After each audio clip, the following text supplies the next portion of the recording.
I mean, it worked for a long time though, so it's good to It worked for quite a while. But When I used to do I know at conferences, least because I was the 4. only person in the office that did them, And one retired. and I would sometimes I'd have them back to back. I'm not sure what's going on. It is. Randy must be blowing her out. I used to do it so I used to prepare, I used to work for a nonprofit and we used to do conferences and we had to prepare. Yeah, well, she just hired it. So she had to. I've always done It's a lot. events. Oh, Yeah, we still Which do is very, very Yeah, good. because we're part, it's all the responsibility. No. It's just the fact that everybody's coming in, it's just all. I think this could be a. Did you see the email? I knew you guys gonna come in here. We're gonna Monday say for the drive around, or no? 10:30. I have not. Still No, sitting I'm here. not gonna jinx So it. we're It's doing it gonna Monday? If everybody's go last willing, till 10. well, the only 3 of us. No, 10 is. Otherwise, we just. For the sign? Oh my God. No, for the, I mean, if we could do street survey, otherwise we'll just do it on the 14th. Everyone's on Okay, the- we'll go ahead and get started. I call to order the meeting of the Manassas Park Governing Body for October 3rd, 2023. First, we have approval of the agenda. We do not have a closed session this evening. Are there any changes? Okay, do we have a motion to approve? Second. All in favor? Aye. Opposed, abstained, motion carries. As a general reminder, and for the public, City Attorney is not with us this evening, and so therefore he cannot answer legal questions. So if our decisions or questions depend on answers from City Attorney, then we would want to postpone until he returns. Please join us for a moment of silence, and Councilmember Javed, can you lead us in the pledge?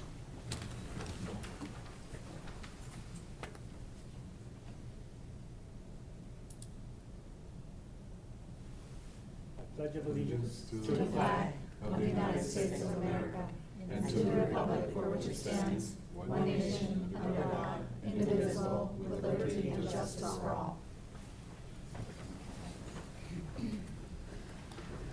Okay, is there anyone signed up to make public comment? Yes, sir. Come to the microphone, speak directly into the microphone, state your name, your address, and limit your comments to 3 minutes. Ms. Connor will be the timekeeper. Thank you. Doyle Christian, 120 Alpine, Manassas Park. Well, 8 months ago, we cracked down on city stickers. And you, as I say, you got a few bad apples.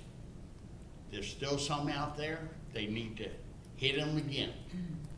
Back in May, I pointed some cars out to your parking enforcement officer. She told me, so I gotta wait a month. I see them. Guess what? This is October. Not a ticket. Not a ticket at all. And I even said something to one of the officers. Oh, I love writing tickets. Well, come down my street. There's cars down there with no city stickers. It sits there every day. On that, at least to me, give me a part-time job. I ain't afraid to write tickets up. And the other one is of asking why y'all changed from October 1st to January 1 on the parking for the commercial trucks. Because down my street, 2 witnesses, it's a headache. When I get home tonight, I'm gonna have to park way up the street. And it ain't fair to me, because you know, I like to know. I think a lot of people. Someone came over to my house Sunday. I said, start it today. I knew it started in January, but the word of mouth gets around. As far as you know, and Manassas Drive is cleaned up because the word got out early, and I'm glad on that part. That's it. Okay. Thank you, Mr. Christian. Okay. City Manager, would you like to address the question? Yeah, for the decals right now, we're not ticketing for decals because we ran out of the FY23 stickers. So, and the bill for the FY24 is not due until October 31st. So there's no expectation, or 30th, I believe. There's no expectation right now for people to have their FY24 stickers, and for new residents, they can't get a 23 sticker. Does that make sense? So you have someone coming in, treasurer's out of them, so we we can't ticket anymore for those, so we're kind of on temporary pause for decals, right? When the new decals are issued, as people pay for it, then we'll start again enforcement on November 1st, I believe it is, that will start enforcement for the decals, requiring the decals. So that's the update for that one. So we'd have to have the list of the cars that he's concerned with. If it's not a decal issue, or even if it's a decal issue, we can take a look at it in November. And then the enforcement for the no commercial parking, we were going to do town halls in early September to push the messaging out about it and answer questions. But the signs were completed, and we were getting a lot of complaints about the signs, so I personally wanted to go out and evaluate every sign, which I did last week. And I sent them, a list was provided for which signs need to be removed, which ones need to be added, and where. So we kind of finalized the sign locations here. Those should be completed here over the next week or so for replacements. And then, so now the town halls are scheduled for early November. And so after the town halls is when we would start enforcement. I really didn't want to start enforcement during Christmas. So I said, or the New Year's, so I was like, let's wait till after January. And again, we're gonna probably remove the bags here soon, so people start seeing the signs and get plenty of warning. We're not ticketing right now, but at least have time to make accommodations, because there's not a lot in the market right now for parking commercial vehicles, for where to find them. So it's kind of a balancing. We're giving residents plenty of time to come up with it, because once that law gets enforced, there's going to be a lot of tickets and towing in the city, and it's going to create a lot of hardship for blue-collar workers in our community. So this is giving them all the time they need to find accommodations for where to rent spaces to park their commercial vehicles. Okay, thank you. Thank you. Would anyone else like to make public comment who is not signed up? Okay. Seeing no one and hearing no one, we will move on to Manassas Park's 50th Anniversary Committee discussion, and I believe that's Councilmember Hampton. Yep.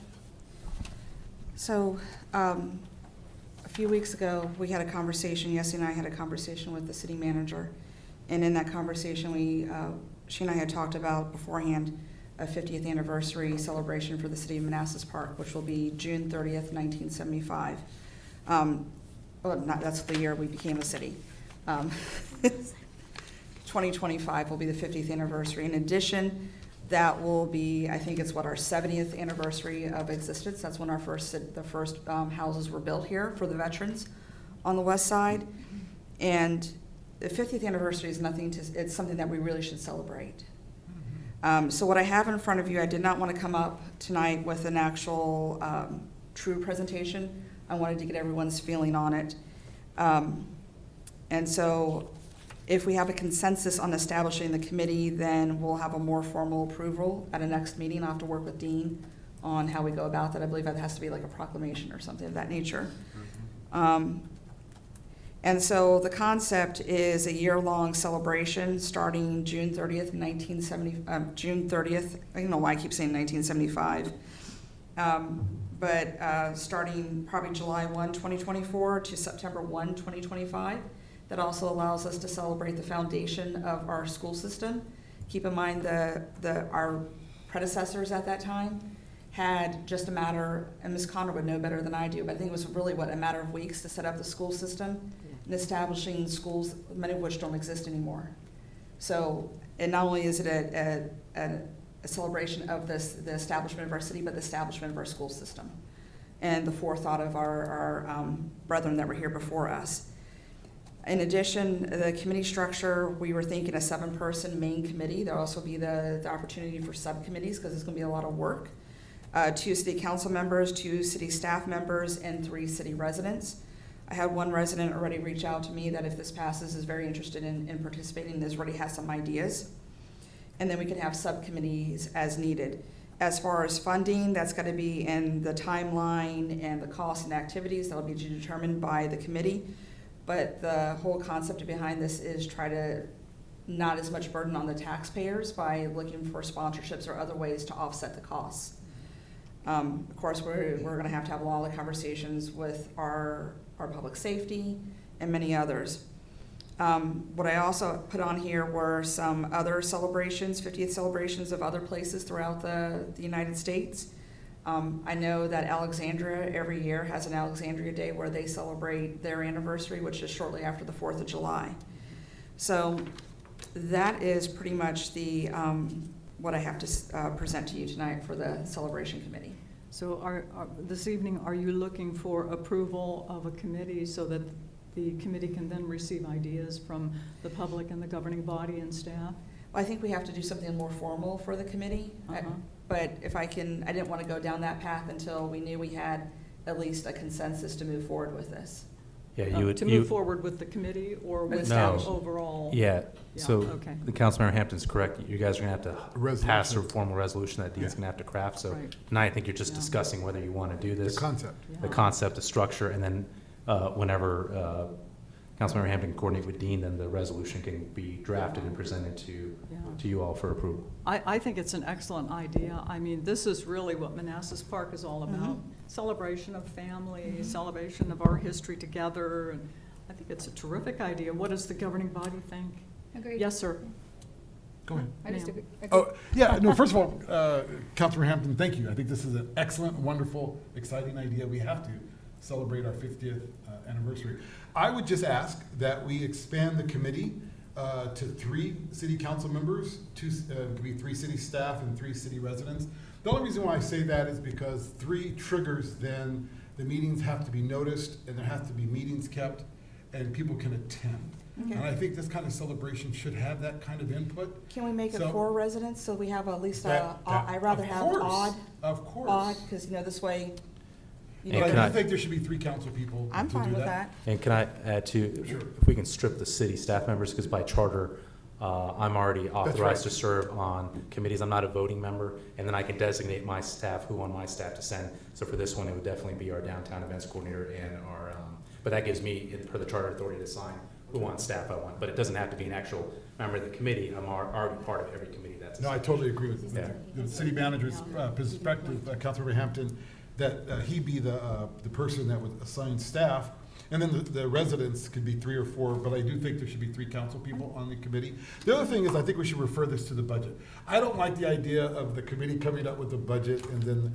I think this body should give them a budget and then live with it. If it's 50,000, it's your budget. If it's 25,000, it's your budget. So we would refer that to the budget committee, the budget process, I should say, to determine at some point what our budget will be for this anniversary celebration. And that budget would also include, I think we also need to include how much overtime it might take. I mean, Staff? yeah, staffing, like for public safety, or fire department, police department. Yeah, and that's gonna take work from the city manager. If you- Yeah. If you want that kind of detail, I don't know, I mean, how do we do it now? Do we just absorb that in our budget when We have do. We events? track our overall, our overtime. And we, last year, we were actually, or this current fiscal year, you'll see that we came under overtime for fire department for the first time in forever, because they're doing pretty well in staffing. So we normally just absorb it, but if we see implications where too many events, that's really where we have to start tracking now with all the downtown events. If it Right. really starts picking up, then we'll go back via the, the FY25 budget and say, hey, we'd like to expand the overtime GL X amount to help us cover all the events that we're starting to do. Yeah. The only one that would have like kind of so I think from my understanding, most of this would probably be branding concepts for our existing events, but we probably have one event that would be for the birthday or the birthday of the city. So that event would then need its own budget. So so whatever we come up with, right? What I'd recommend is that they serve kind of like an advisory board, right, where they make their recommendation to you all for approval for what they would need, and then you guys can deliberate on the yeah, that's budget. better. Yeah. And then you guys approve their budget, and then they go back and implement. Yeah, that's Yeah, better. that sounds Yeah. good. That's better, that's better. Vice Mayor. But again, I did want you to have thank a com- Councilmember Hampton and Councilmember Maya for coming up with these suggestions. Excellent, thank you. Vice Mayor Mensing, did you have comments? Nope. Okay. Yeah, Councilmember I'll just, Trevino? I think City of Manassas did theirs a couple years back. It was this year. 150th birthday. It was this year. It was this Yeah. summer. And the neat thing about they had license plate branded, I think it was like City of Manassas 100 years. And then the residents were purchasing it and kind of getting involved. So it's something for the committee to consider later on, but I'm in favor of this. Yeah. Sounds like a consensus to move forward. Okay. Thank you. And so if I hear this correctly, 3 city council members, 4 residents, City staff by way of the city manager, appointing whoever it might be. And then we bring whatever the plan is, just like we do with anything else, to the dais, and we'll decide. And Yeah. are you okay with supplementing some of the costs with sponsorships? Oh, that would be Yeah. preferred, Okay. absolutely. I just want to make Taxpayers would sure. appreciate Yeah. that. Yes, they Well, would. I'm a firm believer asking people for money instead of, having the Yeah. taxpayers pay for it. Absolutely. Donations, wonderful. And if I heard Councilmember Church Javed, he liked the idea of the license plates, so I'm taking that down. Those were Hermetically? I cannot say the word today. Which one? Commemorative, Yes, that's the word. What was the word? commemorative, Commemorative. commemorative. Oh, Were yeah, they, it's like a takeaway, food Very nice. celebration. okay. Okay. Can you pull your microphone down? Thank you. All right, so when Dean comes back, Okay. I will work with him, make an action item for myself to come up with the proclamation. Okay. And we look forward to more details. Yep. Super, thank you.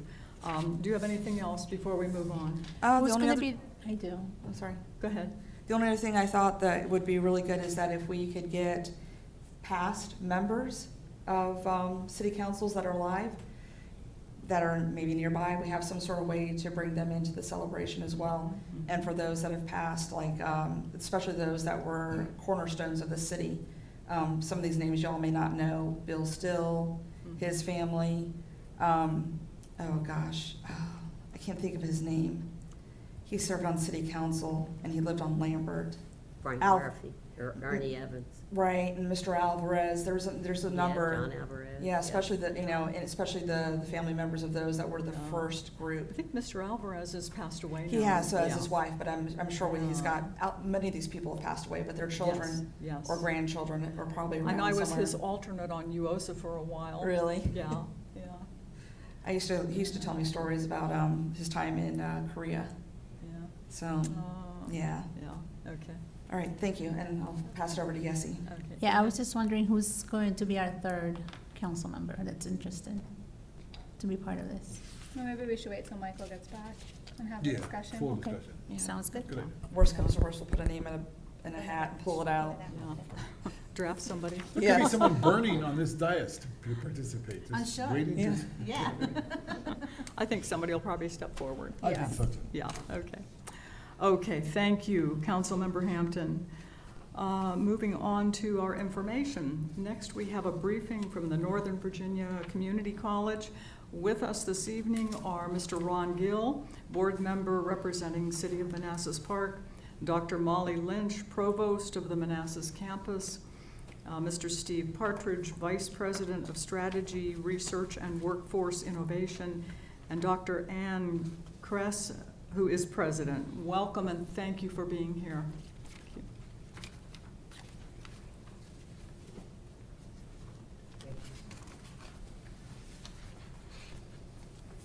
Just go to, okay. Good evening, members of the Manassas Park City Council. It is my pleasure to be here today on behalf of Northern Virginia Community College and part of the discussion on how we are advancing opportunities in our community.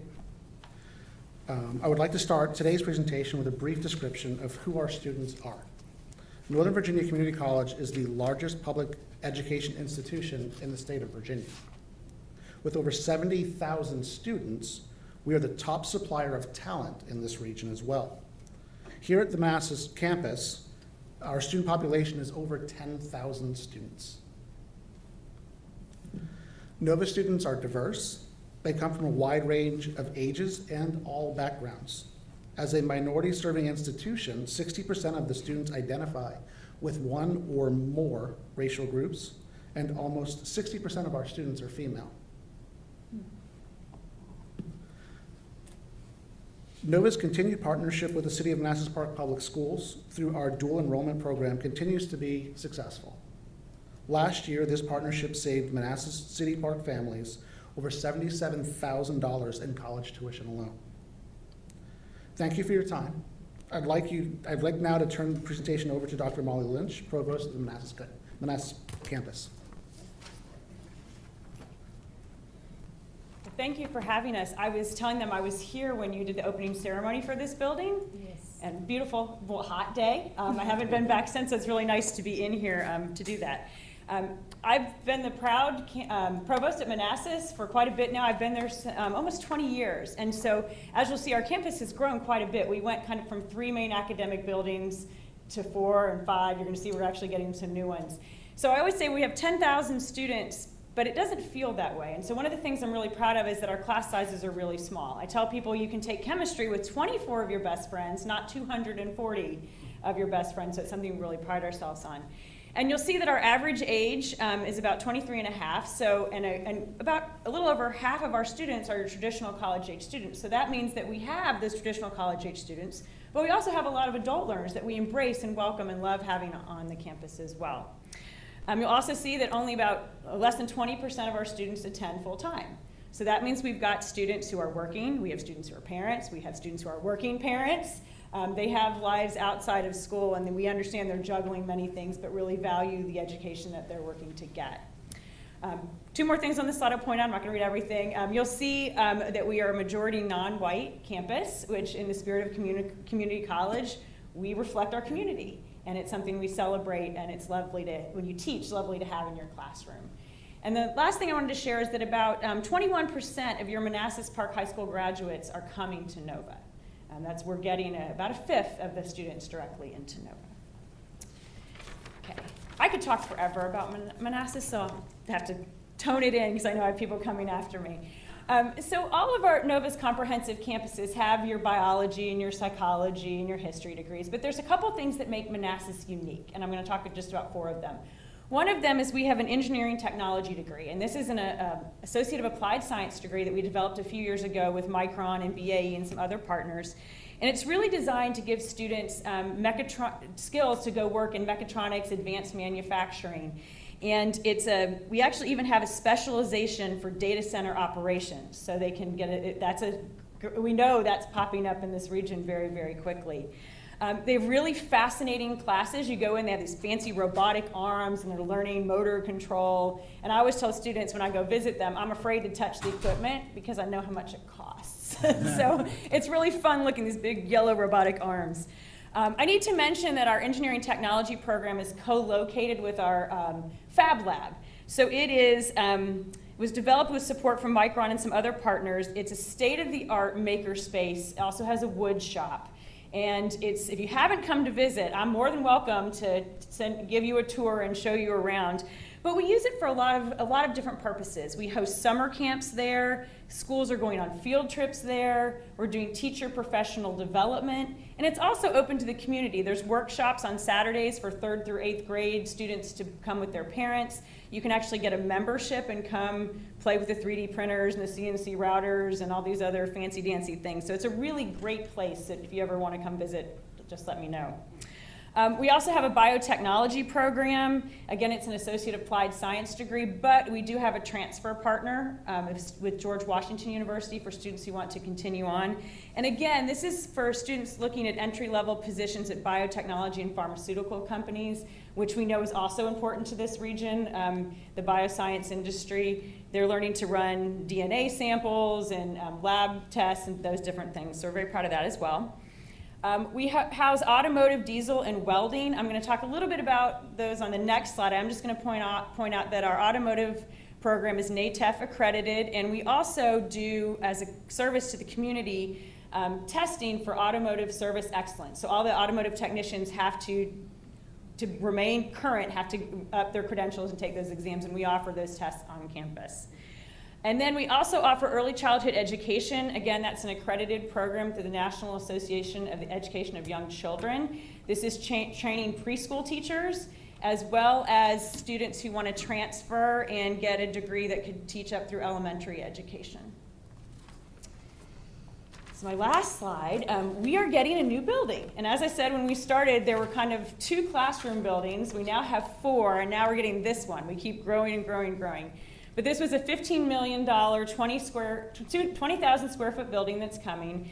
You're going to hear from Steve Partridge here in a minute about how we use labor market information to figure out what programs we need to be looking to help develop the workforce. We want to train students in fields that they're going to be jobs out there. So when this building opens, which it looks like it's going to be, we're going to break ground next fall, we're going to start with 4 programs. So the first one we're going to start with is diesel, and that's both the things that go in your dump trucks and your school buses and your garbage trucks, but also the backup generators that are used for data centers and hospitals. So we need to train students to work on those engines. And we have a $685,000 federally directed spending for program investment. So we're buying some new equipment, updating our curriculum. Another part of that building is we're going to have a dedicated bay just for hybrid and electrical vehicles. That's another part of automotive that's growing. I've learned a lot about this. It's not my field. But it requires special equipment to drain the batteries to work on them safely when you're working on a hybrid electrical vehicle. It's not like working on a regular car, so we're going to have a separate bay for that. And then we're going to have 2 spaces that are kind of flexible labs. So they're going to have an industrial facilities maintenance and then fiber optic cabling. That's what we're going to start. Those 2 spaces are super flexible. Like we're building them to, as the labor market changes and something we haven't even thought of that appears in 10 years that we need to train people on, we'll be ready. So I'll pass this over to Steve Partridge. Thank you, Dr. Lynch. So you heard earlier in the presentation that NOVA is the largest source of talent in our region. That's important because I'm the one that all the businesses always call and say, I can't find people to work. Where are they? And since we've got over 71,000 students, it's really making sure that the students have the information to know where the jobs are. So our career services people are very busy. We spend a lot of time meeting with businesses. But one thing we heard a few years ago is, I want to work with NOVA, but you're so big. Who do I call? So we set up our business engagement center. So if you come across any business in your community and they say, I need to hire people, send them to NOVA's business engagement center. We post the jobs. We offer internships. We even offer a unique program called the Guaranteed Interview. So if an employer says, I want to hire out of this program, we will promote them. We'll give them an opportunity to talk to our classes. All we ask in exchange is that we promote their logo and we guarantee that the student, when they complete the program, gets that interview. We don't promise a job. We know sometimes we can't always guarantee that, but it has been a huge opportunity for our students to really think about jobs different. A lot of times people always said, I chose higher ed because I was told I needed a piece of paper, a degree to get a job. We're trying to flip that. The purpose of coming to NOVA is to get that good paying job. And we really want to highlight our partnerships with employers, and the Business Engagement Center is one way we do that. As Molly mentioned, she said that we do a lot with labor market analytics. We actually have 3 full-time people that do nothing but look at job postings. We have software called Lightcast, which used to be called Burning Glass, that really looks and groups postings. So we can look at all of our degrees and we can match it up against job postings and see what we're not offering. Maybe degrees that we offer that is missing certain certifications or credentials or technologies that are evolving. So we provide that information to our faculty, to our deans. We also provide it to the K-12 system. I'll show you a quick slide here. This is one of our workforce index that we do, or our workforce career ladders, and basically it lets our K-12 system, our workforce centers through our workforce boards know what are the credentials needed to get the jobs. What are the job titles? What do they pay? We update this every year. We have this not only for IT, but we do it for healthcare, for business, for the skilled trades. So we really make sure that career awareness is front and center because most people just don't realize where the jobs are. If, as Dr. Kress likes to say, if you work in a hospital, you think there's 2 types of people. There's doctors and nurses. You don't think about all the other support positions, all the folks that scan and do radiology and all these type of jobs that are great paying jobs that NOVA trains for, but you just aren't aware of it. And a lot of times, especially for a lot of folks, they aren't aware of these jobs. They aren't at the dinner table conversation. So if we don't talk about them, they aren't learning about them. And if you look at a lot of other countries that we compare ourselves to, that's one of our failings. We just don't do enough in career awareness. And so we've made that front and center. We actually put our business engagement team with our career services, and our goal is to really make sure that first year student has all those resources so they pick the degree that gets them that good paying job. I'll jump back real quick. Another thing we're really proud of is every year we do a workforce index. We go out and ask hundreds of businesses, what are their challenges? What types of positions can't they find? Are they struggling to find good people, and how are they recruiting? And we're finding there's a disconnect a lot of times. Our last report showed that a lot of times you'll hear companies say they want to hire below a degree, that they're open to hiring people that do not have a bachelor's degree. Yet if you look at the job data, it really doesn't bear out. They tend to still hire with a degree. Or if you look at their own job sites, they still look and recruit the same way they did 10 years ago. So we really use this opportunity when the study comes out to talk with businesses, to really give them other opportunities of how they can source data, how they can partner with NOVA on guaranteed interview, how they can do internships and try out students to maybe offer that first job to someone, and really deconstruct the degree. If they're sold on the degree, that's great, but a lot of employers will say, yeah, that first job probably doesn't require the degree, but the second or third does. And we can show them how we can get them in the door and then move them up over time. And often companies have these tuition assistance programs that can help help students get to the finish line with zero debt. And my last slide is some of the companies we work with. Some you may recognize from your backyard, and Micron and AWS. But the one number up here that I want to draw attention to is that 6% of our applied degree, meaning the students that came to NOVA hoping to get a job when they're done, had zero debt when they left NOVA. And that's important because it puts them on a great footing to start a career, but we all know this area is very expensive, and setting them up for success is something NOVA is very proud to do. And now I'll turn it over to Dr. Kress. Thank you, and thank you so much for your support of NOVA, and I want to thank our board member, Ron Gill, such an incredible representative of Manassas Park. And I want to talk about NOVA, right? Our mission is to provide equitable access to affordable and exceptional higher education and workforce programs. We want to transform the lives of our students. We want to advance opportunity in our community. And not just us assessing that, but when you look nationally, NOVA is seen as a leader. Right, you have a nationally recognized institution right in your own backyard. So when we look at the Georgetown Center on Education and the Workforce, which has been looking at the economic return on a college education, NOVA is ranked #1 amongst the state's 23 community colleges.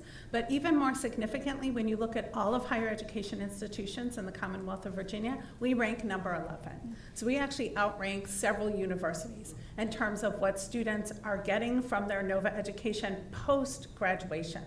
We also are very proud of our workforce programs that Mr. Partridge talked about. And the Harvard Project on the Workforce has identified NOVA as one of just 5 community colleges that is doing workforce right. It is important to us that when you're investing in us, when our students are investing in us, not just their tuition money, but also their time, that they're getting a significant return on that investment. While I was sitting there, I was watching a young man run back and forth in the library full of energy, which I'm sure his parents greatly appreciate. And when that student comes to NOVA, we want to make sure that he has a bright future to run to. So when students come to NOVA, we also want them to know that they're going to complete NOVA, right? That open door of opportunity doesn't mean a lot if it leads to the back door as an exit. So when we look at the students who are crossing our stage at graduation for NOVA, what we see is that they cross in the same representation that we see them in our hallways at registration and in our classrooms. So NOVA does not see the equity gaps in graduation that some universities and community colleges are seeing. That's important to us. We want that promise to be real for our students. And when we look at our programs, we want them directly connected to the economy. I'll highlight IT because it's such a program at the such a large program at the Manassas campus. But NOVA has over 4,600 students across all of our campuses enrolled in information technology programs, everything from short-term certificates to university transfer degrees. That's probably about 3 times the size of most university computer science departments. We have such a large IT enrollment because we help our students understand where their degree pathways will intersect with the economy and where the greatest return is for them. And for some of them, the greatest return is going to be through transfer. Excuse me, I got my flu shot yesterday, so I'm feeling it today. Our program with George Mason University Advance is nationally recognized. We send about 3,400 students a year to George Mason, and about a third of those students are going through our Advance program. Those are students who are co-enrolled at NOVA and Mason from their first semester that they enroll in Advance. Very simple application. You need a 2.0 GPA and have fewer than 30 credit hours at NOVA. Once you're accepted at Mason, that's the only application you'll ever fill out. You never need to worry about another transfer application. It also doesn't cost you anything. Those students then can transfer to Mason in more than 80 different degree pathways and lose none of their credits. So when they transfer over, they are true juniors. And as a result, because of the coaching, because of the pathways, because of the clarity, over 90% of the students who transfer to Mason through Advance complete their bachelor's degrees in less than 2 years after transfer. So if you think about the issue of college affordability, first of all, classes at Nova are going to be 60% less, 60% than classes at Mason.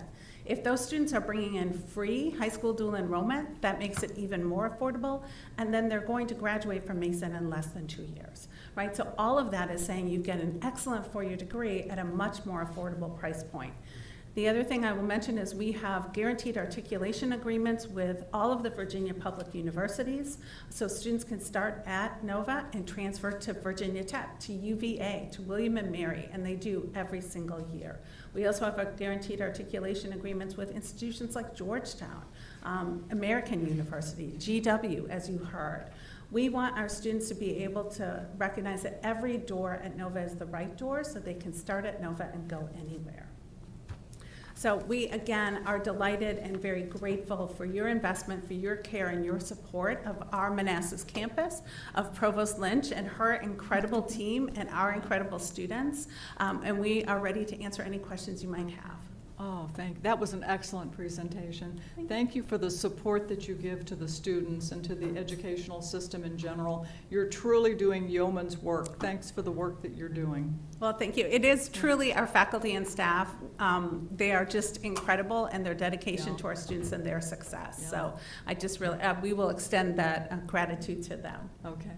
Are there any comments or questions? Yes, ma'am. Hi, thanks for coming out. My question is about the high school dual enrollment. I was just wondering if you could tell us a little bit more about that. I've heard nothing but positive things about this throughout the community. Everyone who's done it says it's worth its weight in gold.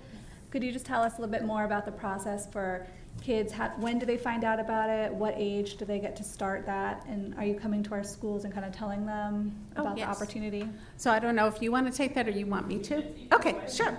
So the typical dual enrollment student at Nova starts as a junior, and we are coming to the high schools. We're talking with students about this opportunity. It is what we call contract dual enrollment. So our dual enrollment office works with every single high school, really shaping the offerings for what that school is looking for. We also need to be able to credential the high school teachers to offer college level coursework. So sometimes that's a determinant, and I'll come back to that in a second, because we do have workarounds for that.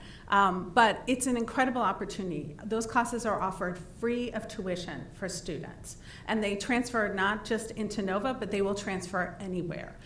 So we also work to have those courses be part of a dedicated pathway. Typically, there are courses that in Virginia are part of what's called the Passport, which is a set of general education courses that will transfer not just to Nova, but they will transfer to Mason, to Virginia Tech, to JMU, wherever students want to go. What we also help students remember, though, is that participating in these courses creates a college transcript, right?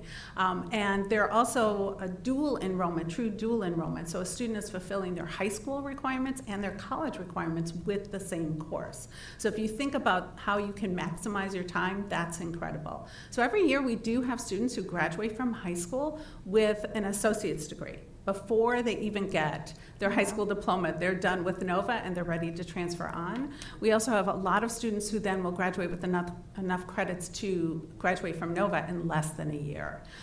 We do have workarounds through early online college for courses that students might be interested in, but are not offered at their local high school just because of the inability to credential a teacher, or maybe there just aren't enough students who are interested in that. So we have those for the students as well. The last thing I'll say is that we've combined our high school dual enrollment and high school outreach offices so that they're in the high schools more frequently talking about this opportunity. So we've seen a dramatic increase in the dual enrollment. It sort of was flat for a while, but probably around 2017, 18, it started to really move up. And even this year, we've seen about a 15% increase. It's certainly the quality of Nova's classes, but I would be lying if I didn't also say I think it has a lot to do with college affordability. Oh, that's fantastic. What a great service for our residents. Thank you. Comments or questions? Yes, sir. Very brief question. First of all, thank you for the presentation. Excellent. In a former life, I was an elected trustee of a community college board in California for many years. One of the issues we had to deal with was just individual students that were living in their cars, underfed. Does Nova provide housing for its students, any dorms and dormitory life, particularly for the low-income students that have nowhere to go? We do not have residential life.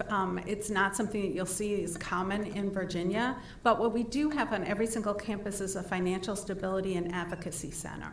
And so students, for any sort of needs that they might have, we have food pantries on our campuses, but we can also connect students to SNAP benefits. We have supports for parenting students, including childcare grants.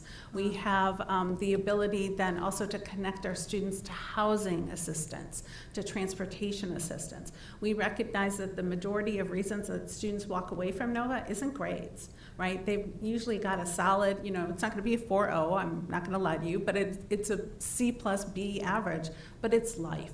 Right? They can't afford a place to live, or they were driving themselves and they got a flat tire. We were able during the pandemic to provide students with financial emergency grants. It was so successful that now our foundation is launching the NOVA Student Success Grants this fall to replicate what the COVID dollars did now that the COVID dollars have gone away. And those are grants that can go for an unexpected utility bill, an unexpected medical bill, right? Something that you weren't thinking of that now suddenly is going to derail you off your college journey. We don't want that to happen. So we're really keyed in on the need to support our students' basic needs. Thank you. Excellent. That's Follow up? fantastic. No, that's great. Fantastic. Yes, ma'am. Thank you very much. And first of all, if there's anybody listening, I'd highly recommend, and this is take it from someone who's a perpetual student, go through NOVA. Yay, thank you. Go through NOVA. Do we have an idea of how a percentage of Manassas Park students or a number of Manassas Park students who are participating in the dual enrollment and as well as have graduated from the dual enrollment? I don't know. We've got a slide. That's right. She's saying do the math background. Yes. So there we go. I don't know that we have that with us tonight. If you do the math backwards, an effective scholarship right now of $77,000. So if anyone's got a calculator, our tuition is about $191 a credit hour.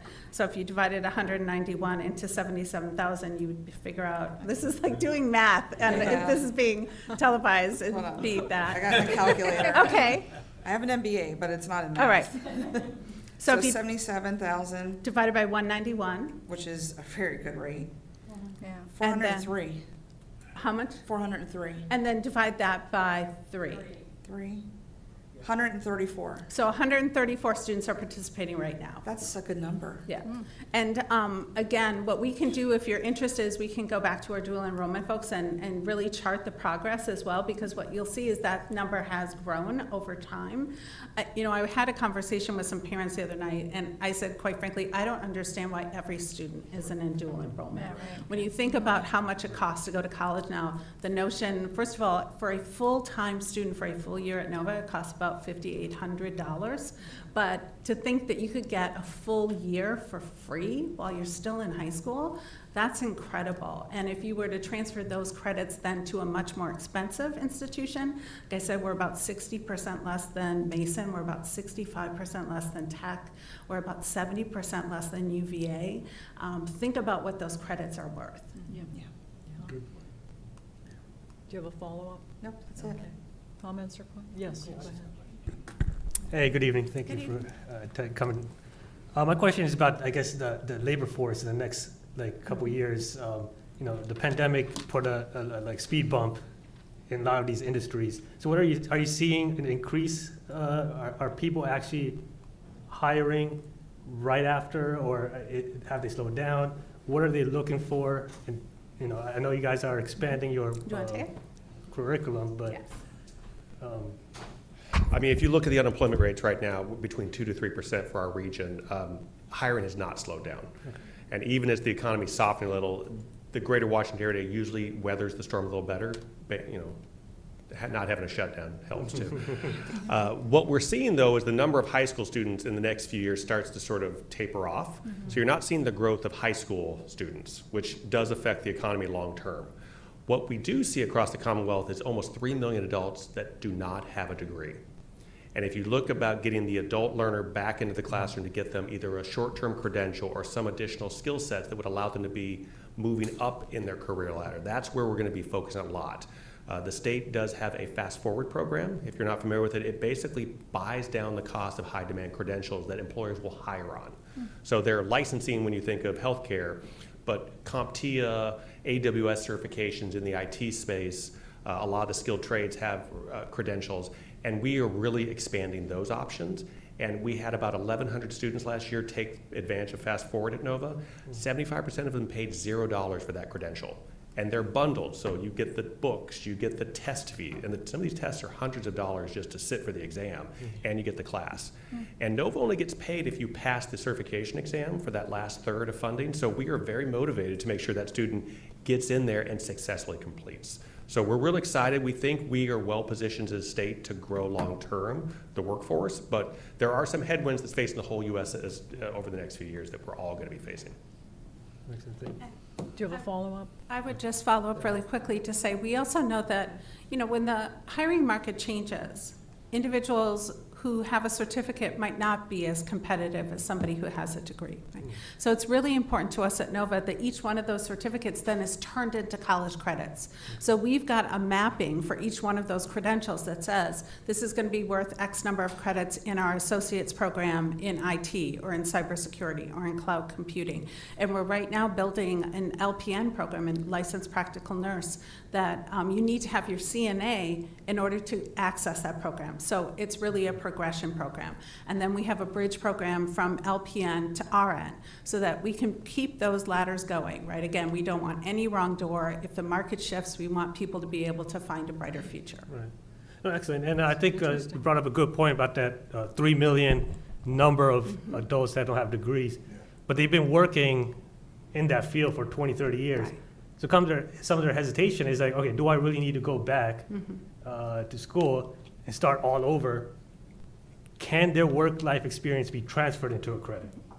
We do. We have credit for prior learning that we have an assessment that will take, especially if they've got industry recognized certifications, Right. but they can also build a portfolio of experience. And then we also recognize the needs of returning veterans or folks who are leaving the military, especially in this region. So 11% of our students receive military benefits, and we have a crosswalk for the military occupational specialties. So we can say this MOS is worth this many credits, so that you're not starting at the start line. You can start halfway around the track and finish that degree much more quickly. Oh, good. Excellent.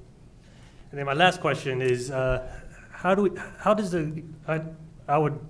hold Nova very highly, but how do you guys compete with the ECPIs in those specialty fields for the working adults? I think they probably go geared towards there, maybe because it's a little more fast-paced, or I don't know, different.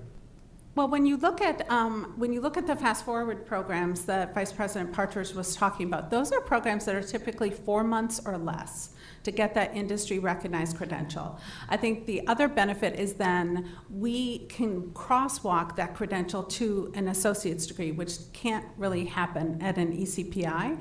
And the last thing I would mention is that when you look at the ability of students then to stack some of those credentials to get somewhere, we also offer that opportunity. So certainly ECPI is a great fit for some students, but not necessarily for every student who might imagine that they're going to want to complete an associate or bachelor's degree going forward.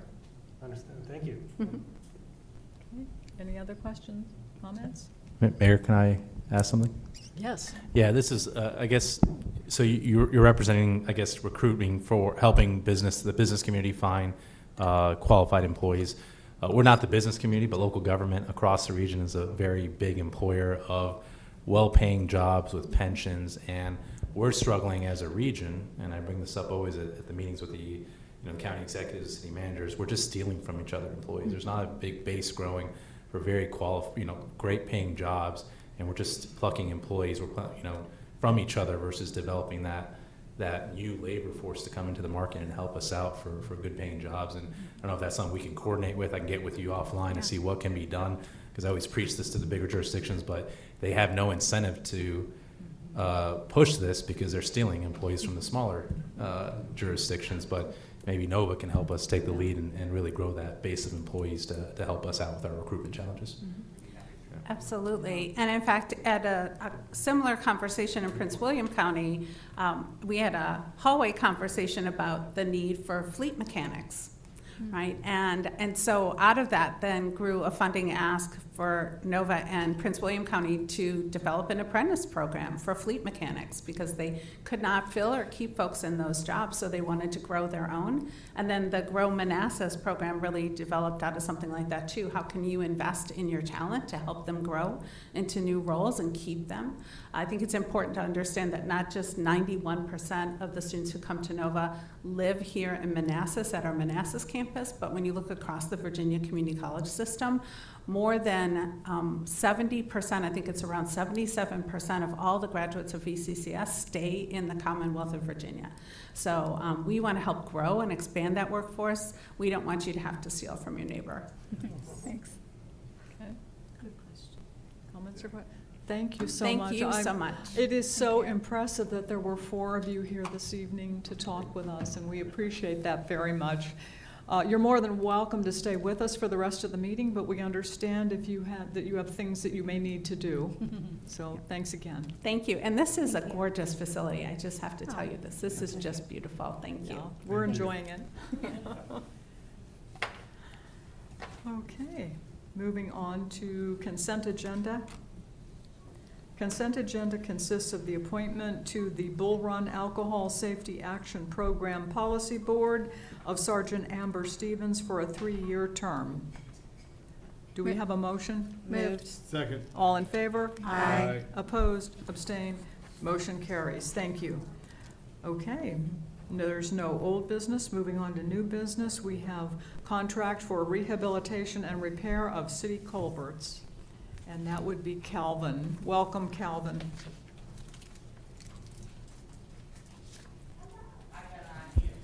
Good evening, Mayor Rishel, Vice Mayor Mensing, members of council, residents, staff, and guests. I'm Calvin Odell, the Director of Community Development.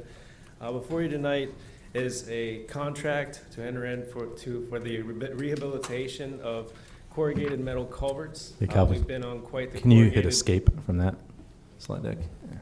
And yeah, just minimize it. Thanks.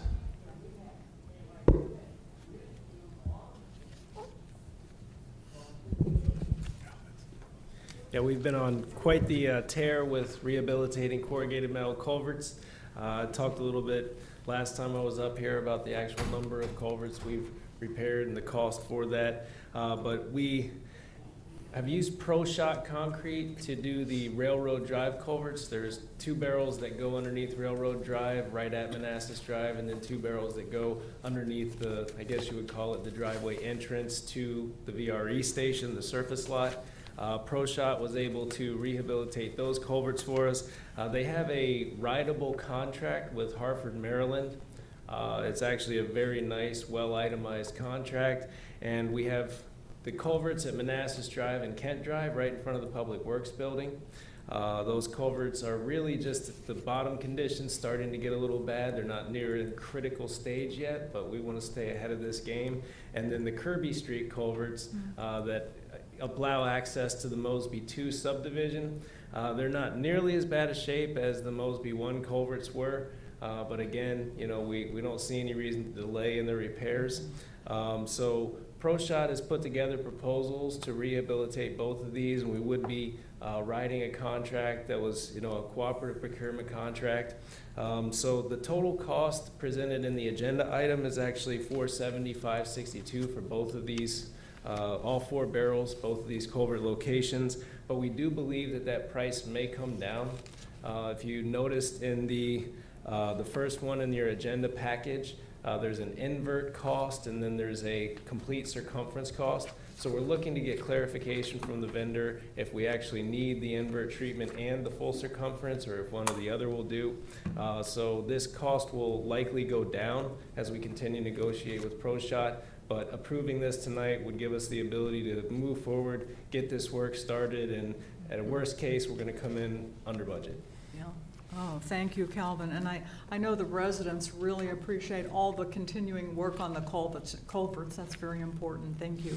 What are the dates for the substantial completion and the final completion? The dates, Yes. you mean? They were not filled in the contract, I was just curious. So,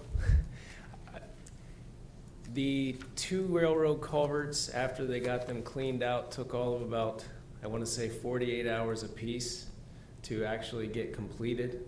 They probably haven't put in a substantial completion date yet, or haven't drilled one down because they're not quite sure how much diversion effort's gonna be required or how much clean out effort's gonna be required.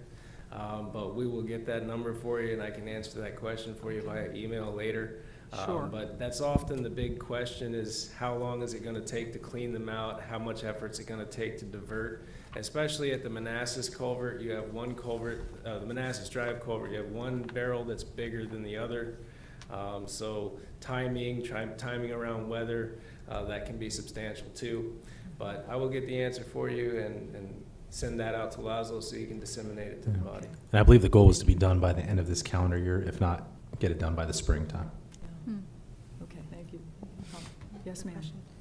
So I know the pictures that are in the PowerPoint are from another culvert, but I was looking at them and I'm also thinking about the winter time. And I'm going based on the size of the walnuts that are falling off the walnut tree. They're telling me it's gonna be a bad winter. If we don't get it done through spring, will the bad weather affect or accelerate the deterioration of the culverts? No, so most of the deterioration we've seen is in the bottom condition where the soil and the water are both in contact with the pipes. Okay. I don't know if that has something to do with the pH of the soils around here, or a combination of the pH of the soils and the water.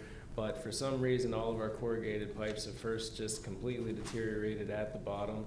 And there's some images in the presentation I'm gonna give later tonight that'll show you what I'm talking about. Yeah. But it's really not a winter weather thing. Winter Okay. weather usually involves, of course, a lot of I&I from snow melt in the springtime, but not large rain events, which are the most likely to jeopardize a poor culvert. When a culvert loses its bottom condition, that's when you start seeing like the wing walls fold in on it. Okay. And that, creates undue force or unplanned force against the outside edges of the culvert, and that's when they can fold in and create a real mess. But these are not in critical condition.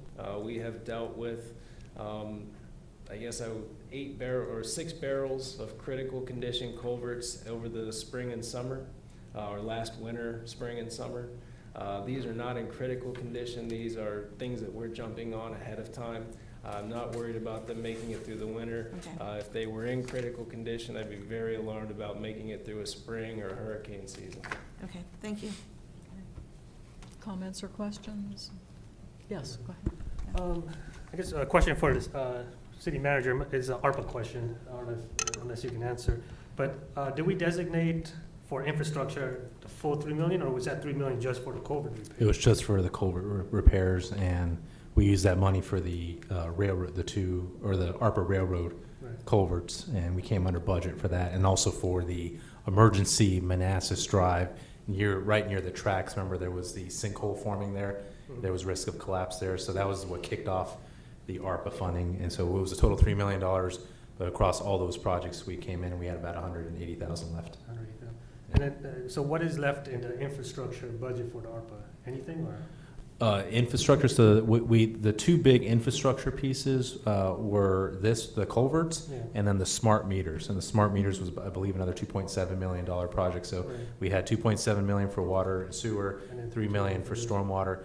At that time, we weren't allowed to use ARPA for transportation infrastructure. That's changed now. So we'll probably come back with the next budget amendment for the city and ARPA budget amendment with potentially some recommendations to use ARPA funds for transportation projects as well. Okay, so nothing left from ARPA for infrastructure? There will be, yeah. We're coming under budget for a lot of things, so I think that's gonna be a discussion we'll have here. We'll be presenting the FY23 budget closing, including ARPA, and what we have left for ARPA money, including we've earned a lot of interest money right now as a city for our money and the ARPA money that can then also be utilized because of high interest rates. I want to say we're about $400,000 in cash this year from high interest rates, so we're making sure that we're investing the money that we have in our bank account to grow our funds. So we're going to have leftover ARPA money to plan So this budget amendment is going to be critical, and the FY25 budget to really kind of close ARPA. And what I'm probably going to come back and recommend is that we go ahead and expend ARPA quickly on eligible CIP projects right now, and then tuck away the savings from that for future projects, so we can extend out the time period that we have that our money to spend without having to follow the timelines of ARPA. And that's what I was trying to get at, is like, see what we have left in the CIP, and we go fund with just the ARPA. Because that's, these are two big amounts, almost $5.76 million. Yeah, those were the priorities. So the other ARPA one that we wanted to get done was the SCADA project for the sewer system. We didn't have money for that then. We'll see if we have the money right now. We're also considering using ARPA money for as part of the community development building acquisition, renovation, and more importantly, using the development money to pay for that, but then using some of the ARPA money for the schools renovations for some of the technical training that was discussed tonight to enable us to start that at the high school level, some shop classes and other things like that. So that was planned in there, right? So we'll see how much we have available for all that, and if we want to spend on other things too. Thank you. Follow-up? Follow? No. Okay. Comments or questions? Last call? Okay.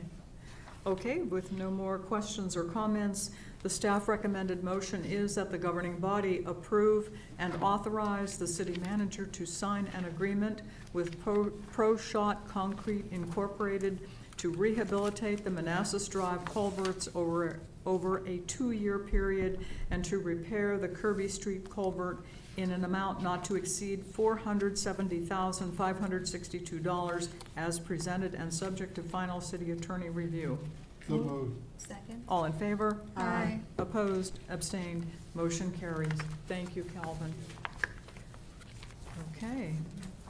We have reached our second public comment time. Is there anyone who would like to make public comment? Seeing no one and hearing no one, we will move on to city manager's time. Great. So tonight we have 3 items. Item 3, even though the shutdown didn't happen, it's only been postponed to November 17, and with the ouster of the Speaker of the House today, who knows what's going to happen. So I still want to go over those slides to see what the impacts were in 2018. It's and still what, an important conversation to have, because we've had shutdowns before, we'll have them in the future. Absolutely. So, Well, we're going to start with FY23 annual reports for Parks and Rec and the library, and then transition to the FY23 report for the Community Development Department.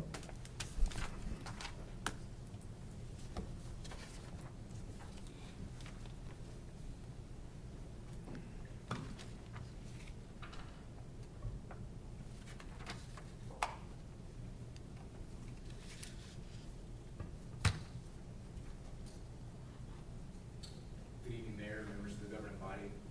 So I'll be presenting this evening for the Department of Parks and Recreation, our FY23 year of fiscal year performance metrics. I'll be going can you through speak each- more directly into the microphone? Or louder, one of the two. Thank you. I'll be going through each division for the department, with the exception of the Library Services Division. Once we get to that section, I'll hand that off to Holly so that she can get you all up to speed on the library's performance for FY23. So I'll start with our marketing division. Of the 4 categories, we saw year-over-year increases in 3 of the 4. In particular, we saw a really strong not turnarounds. We were also above last year as well, but Facebook engagement came in at 89%, which was a pretty sizable jump from last year's improvement. We also saw improvements in email open rate and our mobile visitors. We did see a slight decrease in our website visitors, but again, all in all, the division had a strong showing for FY23. In terms of our operations division, their membership contracts came in at 28% year over year. We had a strong, steady year. In particular, the 4th quarter was really strong in comparison historically. That quarter, generally speaking, is kind of a little bit of a more modest quarter of the fiscal year, but we were very strong and steady. So that was encouraging. Rentals sold continues to be a strong metric for us, 22% increase year over year. Rentals held came in at 7% over. We did see a decrease in our wellness center volume. minimal at 3%. The first 6 months of the year were very strong and were year over year. We made some policy changes at the end of Q3 that affected that portion of the year as well as Q4. With some of, we got a little stricter. We were seeing some issues with some of our younger patrons, some issues with horseplay, inappropriate language, leaving weights everywhere, kind of a mess in the facility. So we had to kind of take some steps to try to mitigate some of that behavior. So I think that's kind of impacted the volume numbers a little bit because we have seen a little bit of a decrease in those younger patrons from accessing the space. And then our tours converted to sale came in at 34% year-over-year increase, which was a strong turnaround for us. Going to the rec services division, all 4 categories saw year-over-year increases. We were able to implement 36% more programs in 23. Our senior passports came in at 31%, which was a nice kind of increase there coming out of the pandemic. We continue to make progress in that particular area. And our special events went from 18 to 29, or 61% off. So that was a strong turnaround as well. So going to our aquatics division, we saw an increase of 18% in our swim sessions. Also saw a marginal increase in our water park attendance. That we did face some challenges in June due to the Canadian wildfires, where we had to shut down operation a number of days or suspend operations. So despite that, still coming in over, it was very encouraging. And we did see a decrease in our lane rental hours. So we're certainly taking steps this year to try to kind of reverse that trend. But ultimately what that ended up being was one of our renters who uses a lot of space kind of cut back on his space. So that kind of impacted that number a little bit. For our parks division, we saw a big jump in field rentals at Signal Hill Park, but we saw a decrease in our Casella Park field rentals. We were able to secure some additional soccer rental groups at Signal Hill Park. That made up for the difference there. In terms of Costello, we're pretty much booked for weekends. We only have 2 pitches, so every weekend's booked for the entire year. Several weeknights are booked in one of the fields. We really only have some weeknight availability left. That's not really attractive to most groups. They're looking for those weekend days. So we're kind of maxed out to a certain extent there. We were able to utilize or accommodate a youth group in the past. They have since moved on. They don't have as much interest. So we're probably going to even our level out here a little bit moving forward, I would imagine. Because again, we just are kind of maxed out on the potential number of days we can rent space. I'll skip over the library services section. Holly will definitely go over all of those metrics up here, but kind of spoiler alert, it's all good news. Everything across the board is really strong, and they continue to really just do really great things here at the library. And then finally, financial.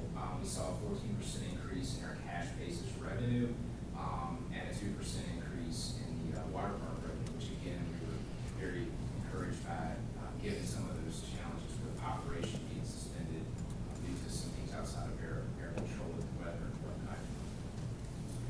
So moving to our event highlights. But before that, though, Jay, year. I just want to note that our cash now, our revenues, Jay's done a great job in getting it back to pre-COVID levels. The problem is that expenditures have gone way up because of inflation, but it's just a good win for Jay and his team to kind of, we're still below in certain things, like certain metrics, especially preschools, extended care, as kind of the family dynamics have changed since COVID, but we've made up for it in other program areas. So they've done a good job in recovering to pre-COVID levels overall in terms of revenues, but with expenditures spiking, it's kind of still creating a financial hardship. But yeah, just kind of segueing into some of our events throughout the fiscal year, try to kind of go in order here.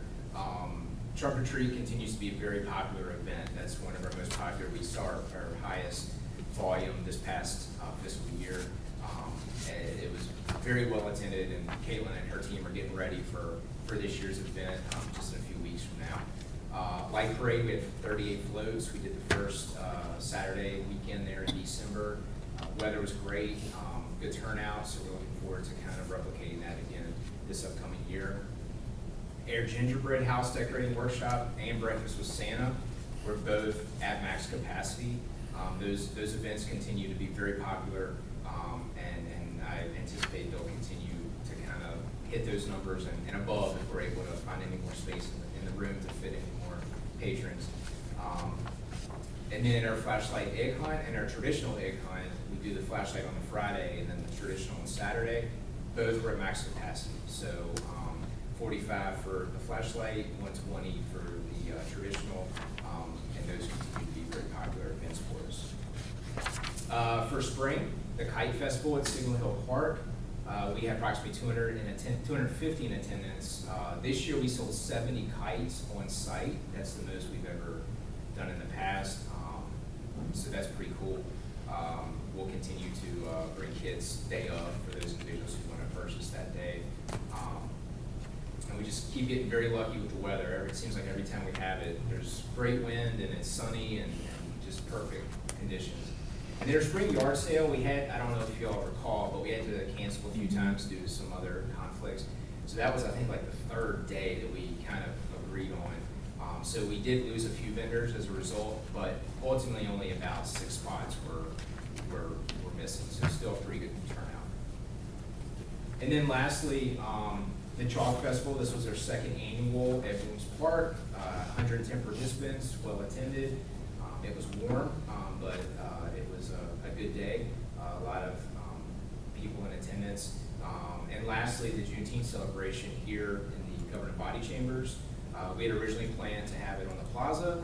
The weather didn't quite cooperate with us, but I think it was very well attended, very well received, and an excellent event. So hard to imagine it could have gone any better, but we're looking forward to having that again, hopefully outside this upcoming year. Okay, thank you, Jay. The Facebook engagement stats are pretty impressive. Yeah. Any comments or questions for Jay? Yes, ma'am. I just have a quick question about the first slide. The program's canceled. Is that like due to like non-attendance or people not signing up? Yeah. Okay. So generally speaking, it sounds weird, but it's kind of a good sign when that cancel number goes up, but the implement also goes up because we're offering more programs overall. So we're also canceling more in the process. So yes, it basically is if we don't have enough people to register to run the class, we will cancel that class. Okay. But we're offering more overall, so even though we're canceling more, we're also still implementing more. Okay, so it kind of washes out. It washes out. Okay. Yep. Thanks. Jay, is your microphone turned on?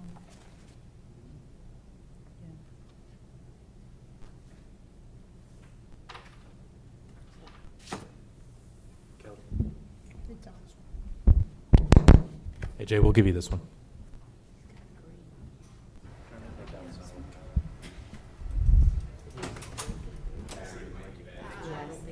That may have been part of the problem, Community yeah. Center. Yeah. Yep, thank you. Okay, sorry about that. No, that's better.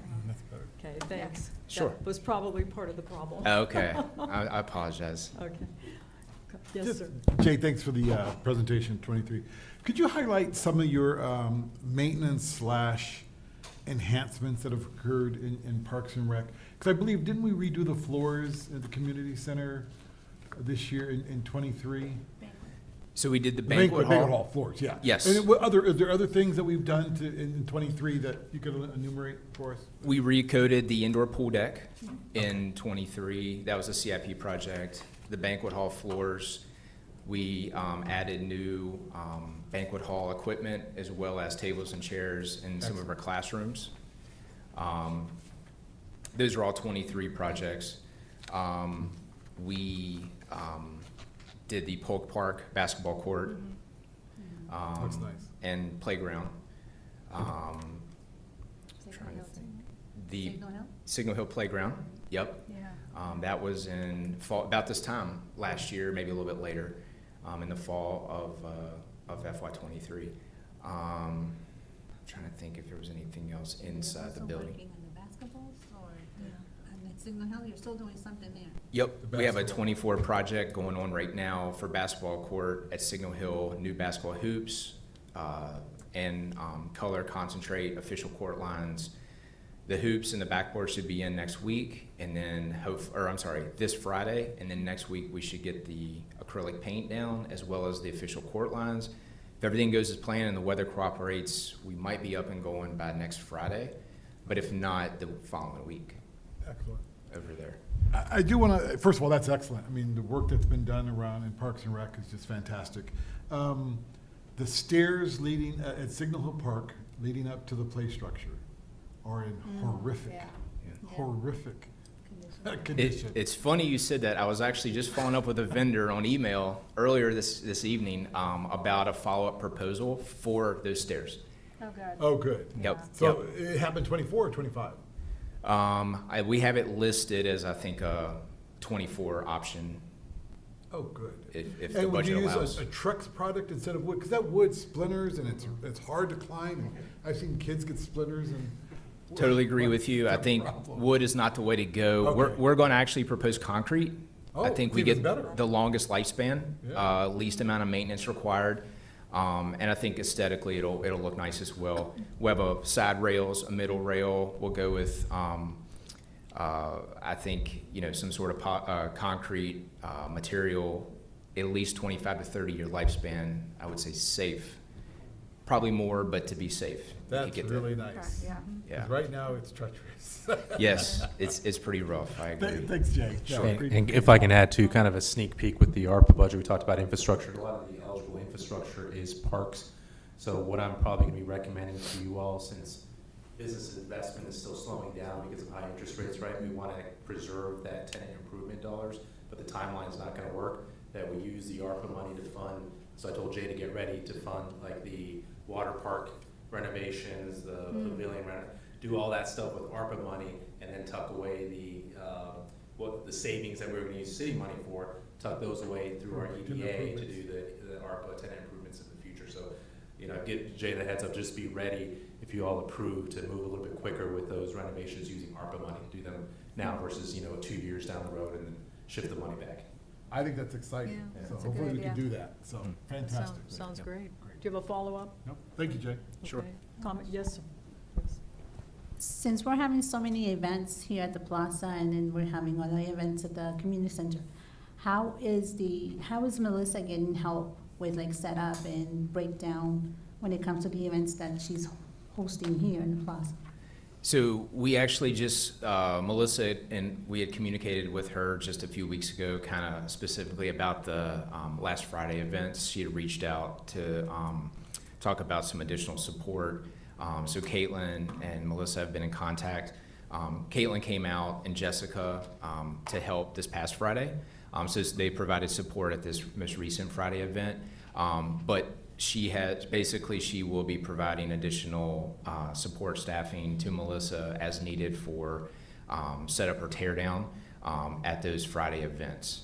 So this Friday, I noticed that they left a little early because I think that Yvette and Melissa had to pick up the picnic tables by herself. Thank goodness my husband was still there and Jaime was still there. And they Okay. helped her kind of like lift those tables out of the way because we're on the road.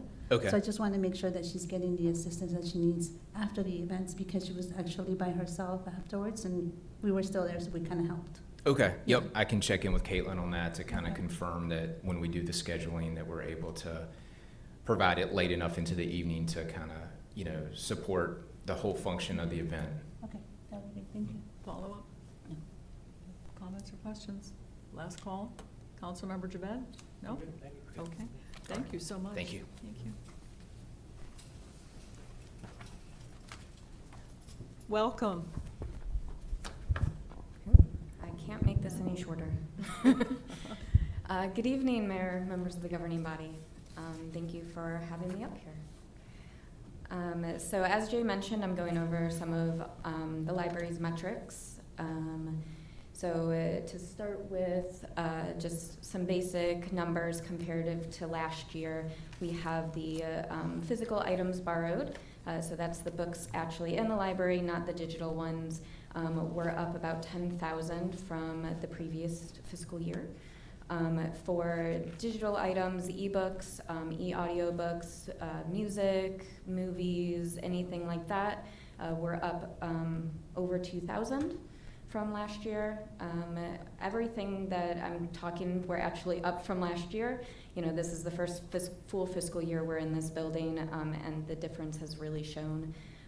We've got a huge amount of card holders coming in. Every month we're making about 100 to 150 new cards just in the library. Open hours, of course, are up from when we were at Bloom's. They'll be up even further as part of this fiscal year was we were closed for the move. And then library visits itself were up about 10,000 as well from last year. Once again, that I fully expect to go up further next year as every month our average is increasing for visits. For programming, we broke it down for the children's, teens, and adults. So last year we did for those as a total of 66 programs. This year, you know, we had 90 just teen and adult, and we had 134 children's programs. So the amount of programs we've been able to put on in this new space has drastically increased. And we have seen a drastic increase in our program attendance as well. The total program attendance last year was 2,500. This year, our children's program attendance alone was over 3,000. So we have seen a huge amount of people coming in, and that is growing all the time. In our most recent adult programs, we've seen a huge number of people coming. You know, before when we would just have maybe 5, we're now seeing 10 to 15 per program. So even with our adult and senior programs, those are all going up every month as well. The public computer usage and the wireless session has kind of remained about the same as it was previously, but we are seeing people stay for longer amounts of time here than they used to. So it used to be a brief in and out. Now we have people who set up shop, bring in their own second computer screen, and work all day at the, whether school or work, within the library. And then our website visits are up drastically, double what they were the previous year as well. For social media, we have surpassed 1,000 followers on Facebook. Our likes on Facebook are about 1,000 as well, although they're not reflected up here. And then Instagram is growing. We get a couple, an increase every month. YouTube stays about the same, but we don't post as regularly on YouTube as we do the other social media. And then here are some programs that we wanted to highlight. You know, we have teen programs such as the Rainbow, I can never pronounce that. Terrarium? Terrarium, yeah, thank you. We had children's programs such as Making Music. Melting Crayons was another teens program. We had a Master Gardeners one. You'll notice it says Melting Crayons on top of that. Apologies about that.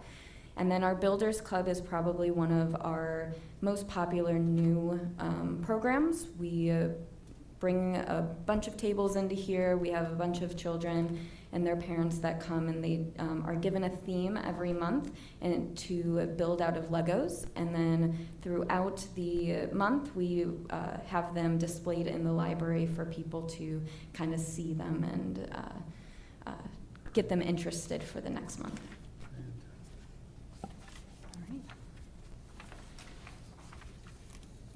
That's wonderful. How do you track library visits? Even if the person comes in and looks around and reads there, or how do you count them? Yeah, so at each of the doors to the library, there's actually a device above them that counts people coming in and counts people going out. Okay, thanks. Mm-hmm. Comments or questions? Comments? Yes, ma'am. So, it's all good information, so thank you. Quick question, do we know how many Manassas Park residents are users or visitors versus non? Manassas Park residents? I don't know that number on the top of my head, but I can get it for you. Yes, please. And then my last question, have there been any security issues since we've been open? I only ask this because my mother worked at the library assistant in Prince William for years, and she's told me just a few stories over the years. There's always stories. We haven't had anything major. In the grand scheme, we have had a couple of people we've had to give warnings, and then one we have trespassed. Okay. But nothing violent or anything like that. Okay, thank you. You're welcome. Any other comments or questions? Okay, thank you so much, Holly. Thank you. That was great. Okay, moving on to 11C, impact of federal shutdown. I had requested that city We're actually- manager give us a, 11B. oh, I am Yeah. so sorry. Community development, sorry, Calvin.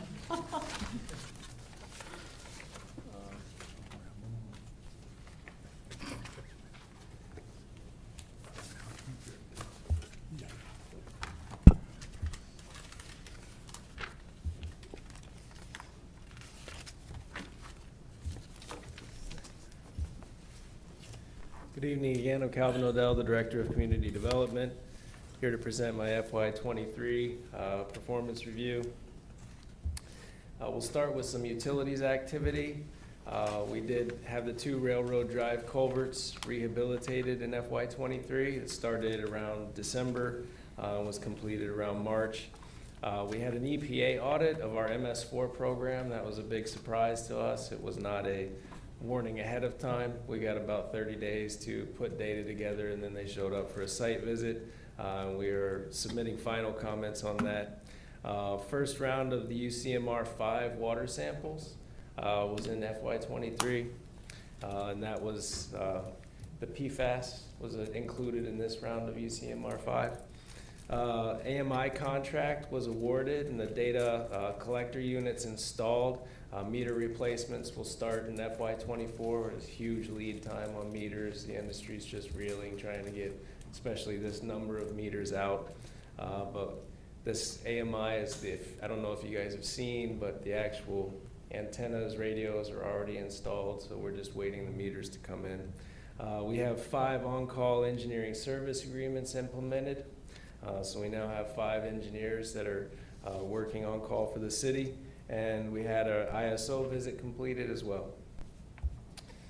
As I mentioned earlier, we do have some pictures of the culvert rehabilitation, some before and after. This is what one of the culverts looked like, the bottom condition, the invert condition I was speaking of. You can see where the water and the soil both contact the pipe. This was pretty general across the board for all the corrugated metal.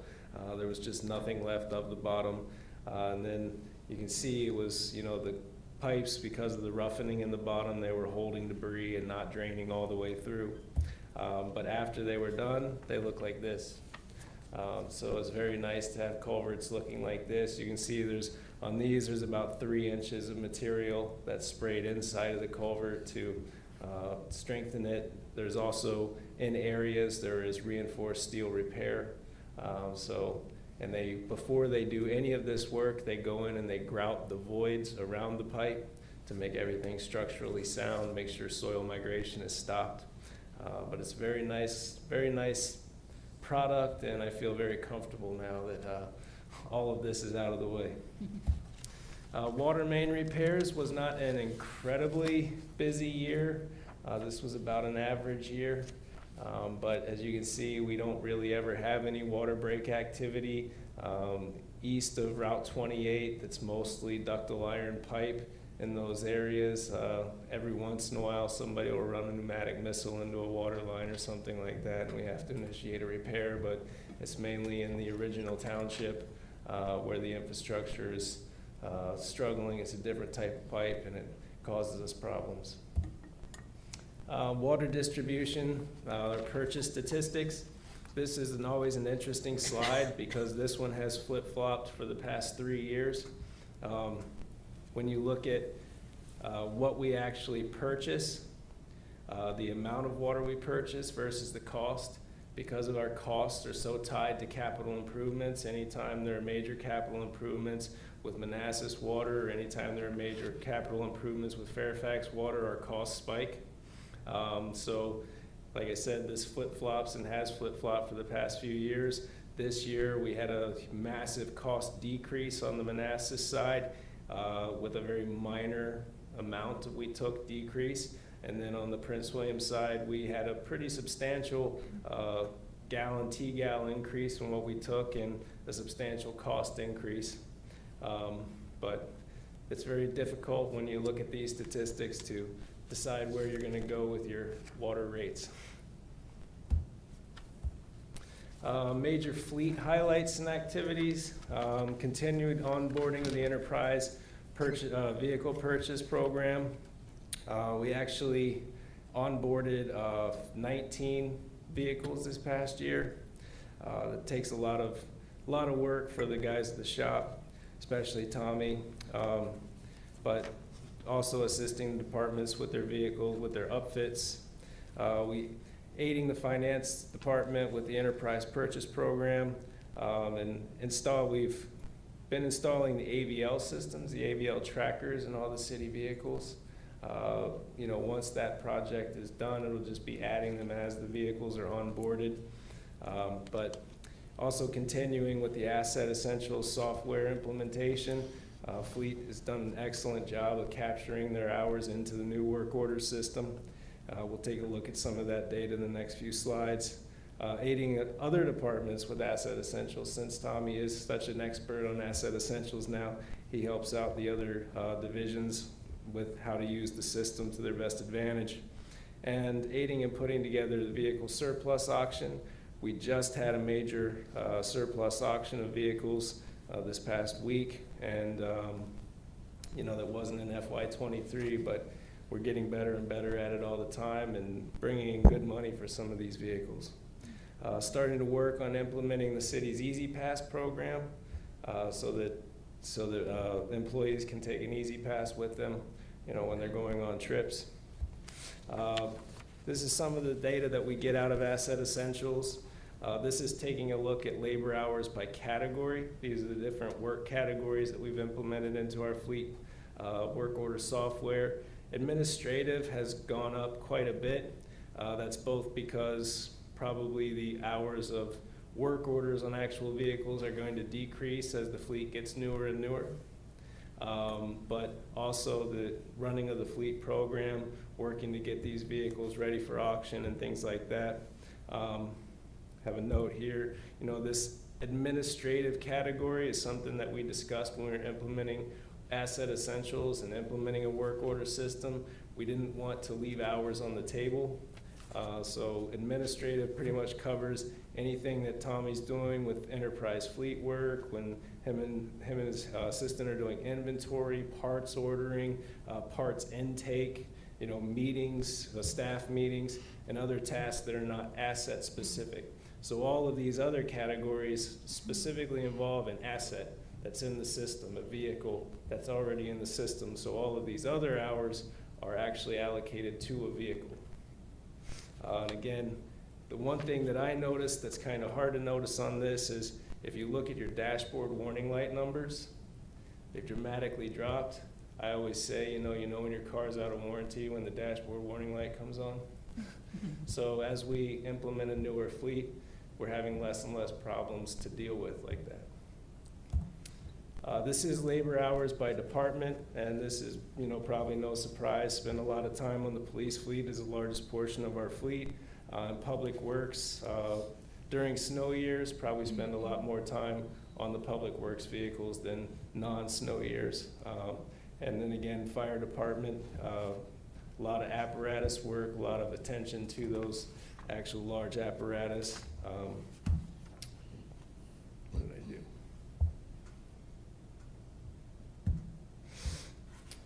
do? Fuel purchase statistics, this is one that doesn't really change much. Year to year, you can see it's almost identical to the year before, but PD consumes most of the fuel in the city, fire department just slightly behind them, and then Public Works very slightly behind fire department. Facilities activity, we had the big move to City Hall. That was a huge drain on Kenny and his staff. It was a huge strain on everybody, but we got in here and it's a beautiful building and everybody's happy to be in here now.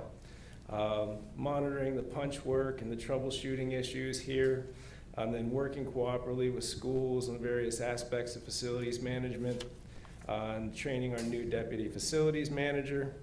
And then we had the MAP clinic, which had a catastrophic pipe burst during the winter, and took a lot of work and effort to get that MAP clinic back open. And then procurement and onboarding of contract cleaning services for City Hall. And then the cleanup and organization of the Blooms Park storage facility that will soon be our general services storage area, and coordination of multiple contractors to troubleshoot the fire department HVAC.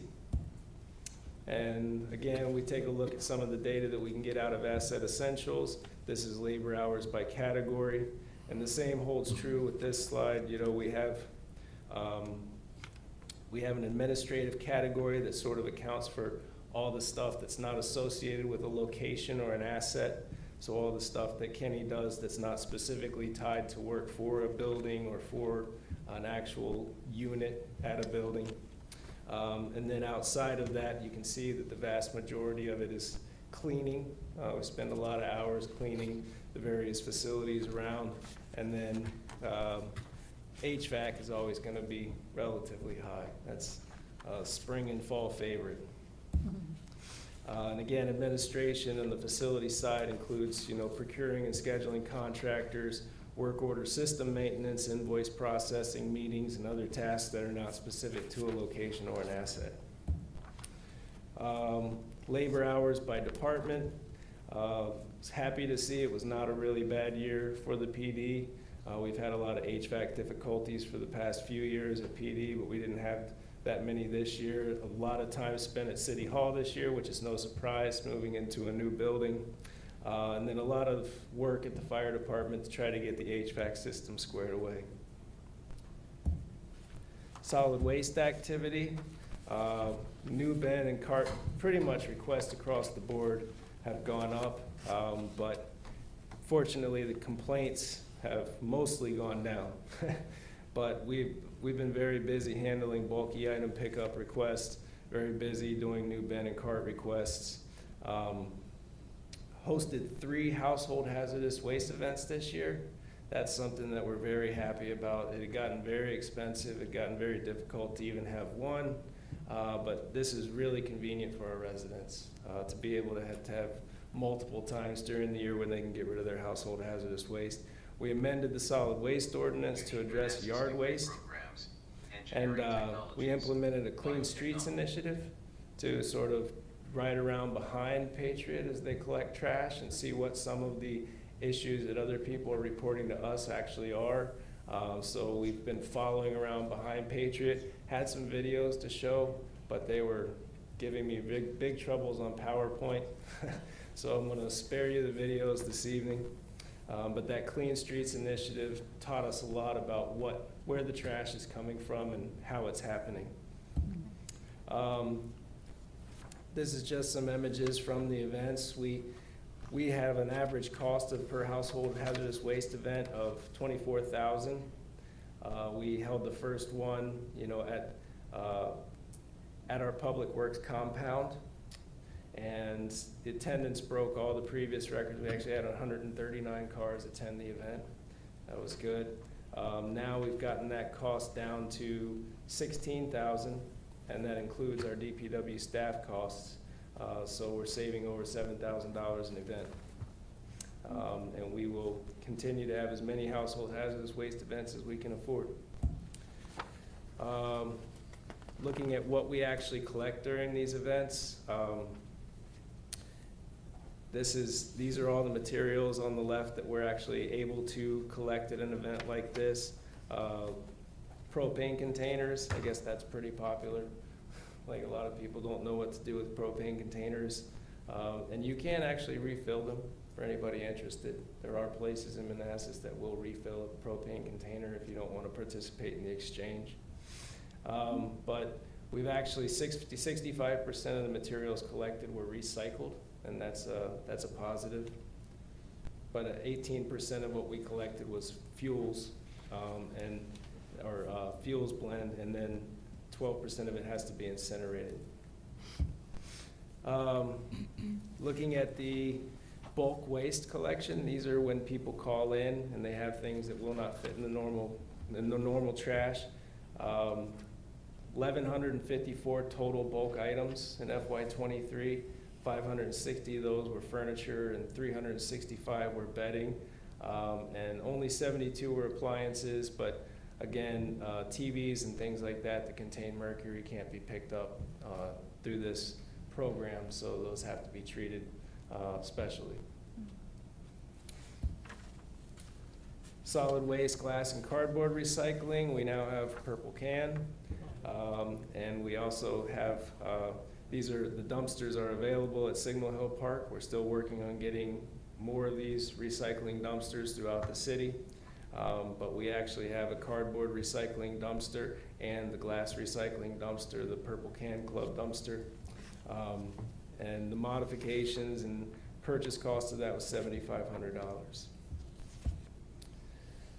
The Clean Streets Initiative, I have some pictures, do not have the videos in here, but you know, we did follow around with Patriot while they were doing their collections, sort of did it on the down low so we weren't noticed, to see what exactly was going on, why trash would wind up on the streets. A little bit of it is, you know, the side loader arm and the top load machine, but a lot of it too is the way that residents would put their things in the bins. You know, anything loose is going to be subject to blowing away when it's being dumped out of the can. So we learned a lot from that program. Transportation activity for FY23.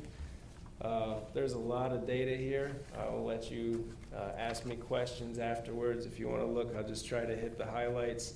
Of course, you know, $2.5 million total grants awarded, and this is including the 28 project, which technically is not in the city limits, but we put in all the effort, so we're going to claim the grant.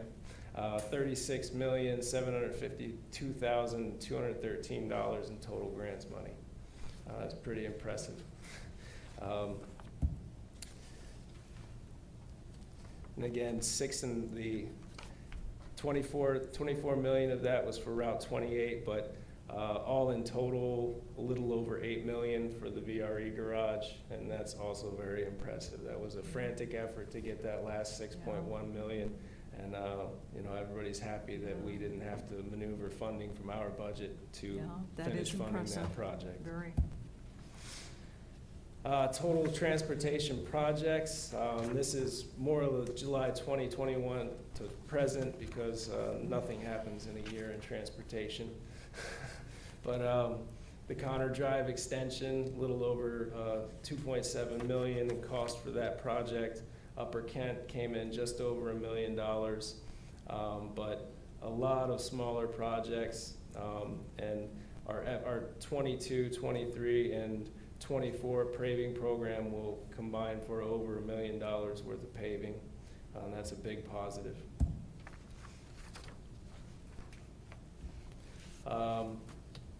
Looking at our Route 28 Centerville Road efforts, you know, we did, we have worked to get the actual Innovative Intersections project moving, but you have the I-66 Route 28 intersection improvements which were completed. Fairfax County widening is ongoing, and I think we're all familiar with that project. It's been a bit of a nightmare, but it's going to be nice when it's done.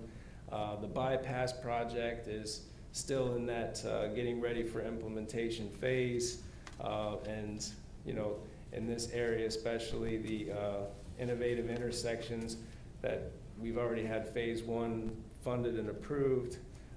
Phase 2 and 3 will help our residents the most of all of these projects in conjunction with the widening in Fairfax to really get traffic moving on Route 28. Paving activities over 5 years. This is a nice map that we were able to put together to show the paving activity that we've actually done in the city. So it is, we've tried to green out the private streets, or sort of hide the private streets. The streets that we have not been able to pave so far are in black, and then you can see by fiscal year which streets we have been able to address. zoning activity, switching over to the development services side of things. Zoning activity continues to be a positive. You know, I always say that zoning is usually a precursor to building permits. It's the way it typically works. And we have not seen that much of a lull. We haven't seen many comp plan amendments or rezonings, not as many as we had when we were working on getting to this point with the downtown. But we're still getting, we still have a lot of activity in the pipeline. And I'm very pleased to see that our zoning activity has not died off. Looking at code enforcement activity, we actually, this is a very interesting slide, shows the increase in code enforcement activity. Now, we have not gone from one code enforcement inspector to an army of code enforcement inspectors. We've gone from one code enforcement inspector to 1.5 code enforcement inspectors. But to see these numbers drastically increase really shows where our focus has been. And 200 cases in 2018, but 1,338 cases in FY23. And when you look at the percentage closed, especially for anybody from any other jurisdiction that's ever dealt with code enforcement, to see these closed case percentages, to have 96% closed cases from 22 and 23, is pretty impressive. To have 96% closed cases on 1,300 cases is almost unheard of, but it's, the residents are cooperating with the initiative, and that's positive. Code enforcement statistics, take a look at the case distribution.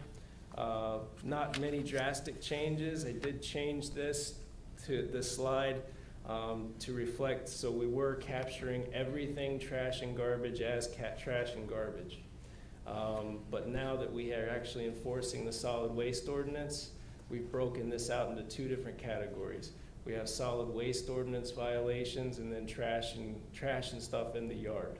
So solid waste violations would be leaving your cans out too long, leaving loose garbage outside of the cans, leaving bulk waste without calling for collection, arranging collection. So as you can see, our effort has really been on the solid waste ordinance enforcement. But that's the way we'll carry this data from now on. And car and yard has gone down slightly. We've been hitting the weekends, we've been hitting the evenings, and people are getting a lot of door hangers on evenings and weekends about their cars in the yard, so I'm happy to see that that's kind of going down.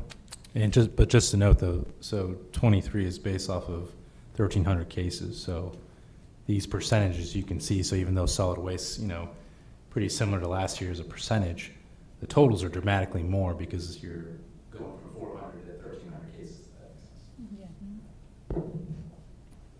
But improper domestic storage is always going to be, improper domestic storage and grass and weeds are always going to be your 2 major ones outside of solid waste.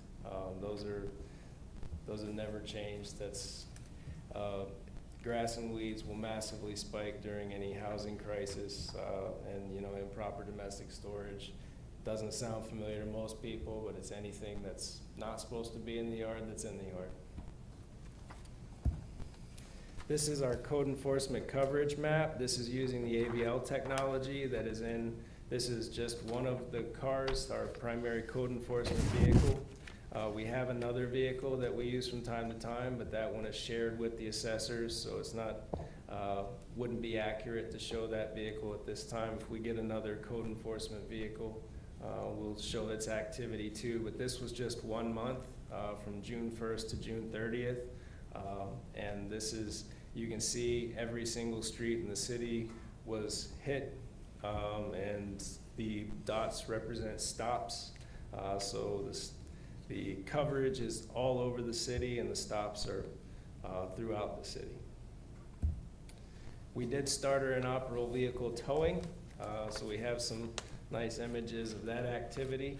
So you can see they bring a whole crew out, and it's has been more than 1 vehicle per location so far, but these vehicles were hauled out, and I hope this effort sends the message that you can't just store junk vehicles in your yards. And if there are going to still be some inoperable vehicles that we're having legal challenges, obstacles, I'll just leave it at that, that are blocking the tow truck from doing the work. So if you notice that there are some still, they're definitely on our radar, and we're trying to figure out how to get them towed, but there's some that we're just not going to be able to due to roadblocks that I don't want to share publicly because I don't want to encourage everyone to use the same method. Permitting and inspections activity, 2001 total inspections in FY23, over 613 permits issued, total of $240,000, right at $240,000 in total value of the permits issued. We did issue the VRE garage permits, Village 2/2 inspections, and numerous occupancy certificates have been issued. Sage Creek is close to occupancy. I can actually say I signed COs today for Sage Creek, so that is officially now our newest subdivision. And really quick, where's Sage Creek located? Sage Creek is right behind the public, it's between Cabell and next to Mosby. Those little, Yes. that little section of town, new townhouses? Calvin, do you remember when that was approved? Was it the 90s or 80s? That development? So I want to say it was actually rezoned. The zoning approval was like in 1985. Okay. That's why we didn't have to vote on it. No, it's the longest development, but the newest one, which is. Yes. And we have plans and permits. We received plans and permits for the new tenant fit outs in the downtown, several of them. Building permits, total revenue, 237 total building permits for almost $95,000 in revenue. And then mechanical is always, 112 permits. It's always an expensive permit, depending on exactly what you're doing to the system. But overall, 688 including dumpster, home occupation, zoning signs, 608 total permits. And then our inspections, of course, building inspections are always the highest number of inspections we perform. But this year, electrical was very busy too. And then mechanical and plumbing holding right there with it. Any questions or comments for me? Thank you, Calvin. That was very detailed. Do you have to inspect stormwater work? So for developments, yes. Okay. But that's not my building inspections of the Development Services Division. We have a site and stormwater division. So when anything's being built in conjunction with site development permit, that would be the site and stormwater division sends an inspector out. They inspect per our public facilities manual, per the stormwater regulations, and then that eventually becomes ours to maintain usually. Water, sewer, stormwater, but there's not really much. There is occasionally with construction when they're carrying their roof drainage directly to storm sewer. That's about the only time that a building inspector would ever have to look at storm drainage. Okay, so that would be miscellaneous then? No, we don't. So that data can be captured in Asset Essentials. We're still working on the difference between locations and assets, and Alan has been working diligently to get all of our storm ponds and stormwater infrastructure and everything into the Esri system so that we can switch away from using locations-based reporting for stormwater and start using asset-based reporting for stormwater. That's where they can just click on a map and everything is in GIS, and they can just click the asset on a map and say, I inspected this. Now, the one thing that we're still struggling with is, like what you're saying with new development inspections, is how to actually get that stuff into Esri in time to inspect it. Because we get the site plans in, you usually like to put as-built surveys after it's already completed into your GIS software, but we would like to start taking site plans and getting layers put in there for inspections it really helps to show exactly what segments you've inspected, and that way you can take a holistic look and say, did we miss anything on this new site? Is there anything that we actually didn't look at? Yeah. But those are always challenges because we don't have a GIS department. So right now we're happy just having written inspection sheets for what we inspected and marking up a paper site plan to capture that activity. Okay, thank you. Comments? Yes, ma'am. So a couple questions. Using very I should say unscientific reasoning, and I'm using the walnuts in the backyard. There's a whole crop of them. They're quite large, which indicates that there's going to be a pretty awful winter. Like I said, unscientific, but it's proven me correctly a time or two. How are we shaped for winter in fiscal '24? I know that last year there was some issue getting some staff. Are we still in that situation? And I imagine we probably still have a number of the salt, since we had next to nothing. Yeah, we fill our salt, so just because of the way the price of salt fluctuates, it tends to fluctuate in that upward direction, we fill our salt shed at the end of every winter. Okay. And that just saves us, because we know salt's probably gonna be more expensive when next winter comes around, so we go ahead and fill the salt shed before spring. But staffing-wise, we actually are in better shape because we actually unfroze some positions. We have had some luck with recruitment. Now, we still have a couple of our upper-level crewman 3 positions still open, but we have far more staff available right now than we had last year going into the winter. So I feel positive right now. We have enough to run 2 12-hour crews through a major storm event, keep a plow train going down so we call it a plow train, but we're always working the snow emergency routes first. Right. And during a major snowfall event where you're getting massive amounts of snow, we might not hit side streets for quite some time while we're working Manassas Drive and the other snow emergency routes. And then when we catch up and we're down to black pavement on those, we can start breaking off onto the side streets. But that takes minimum really 6 to 7 guys running in that plow train to clear Manassas Drive like that. So we have enough crew right now that we can do that, and we can run 2 12-hour shifts, so we're not hitting the panic button on any contract assistance or anything for this winter yet. Okay, thank you. And all the weather people are saying that El Nino is a low snow year. But That means we're going to get hit. Between that and, like I said, the crop of walnuts in the backyard, we're going to get hit. All right, thank you. No follow-up? No. No, okay, yes. Have we hired any part-timers? no, we haven't had any luck with the part-time recruitment. And I imagine probably our first luck with that might come next spring as college is letting out, hit the advertisement real hard and try to get some summer help on board, but this is a rough time. And it sure would help to have part-timers during leaf season. I just don't know where they would come from in the market. But that's, this leaf season that we're about to start is where we really, really, really could use some part-time labor. Yeah, and let people know, especially our high schoolers, driver's license. We have had a few applicants, but they don't have a driver's license, and we need them driving the trucks. So encourage our high school students to get driver's license, not to wait. Tell me about it. Yeah. Comments or questions? Anybody? Well, Calvin, you mentioned it, but if you could be more specific about the leaf season, when it's starting, what residents should do, since that's the season that's approaching. Okay, so we do still run a leaf collection program where you can put your leaves out at the curb. We do not set a schedule for that. Weather can make that incredibly difficult. We use a vacuum truck. If we're in a heavy rainstorm or there's been a recent heavy rainstorm, it is an exercise of utility to go out immediately and try to get those leaves to suck up off the street. So we do have to wait for them to dry out a little bit before we can actually have a successful operation. So whenever it's not raining or hasn't rained recently, we're all hands on deck.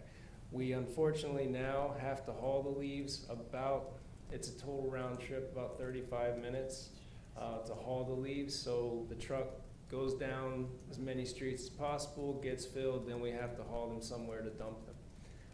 So it is really everything we can do we try to hit the entire city in a matter of a few days.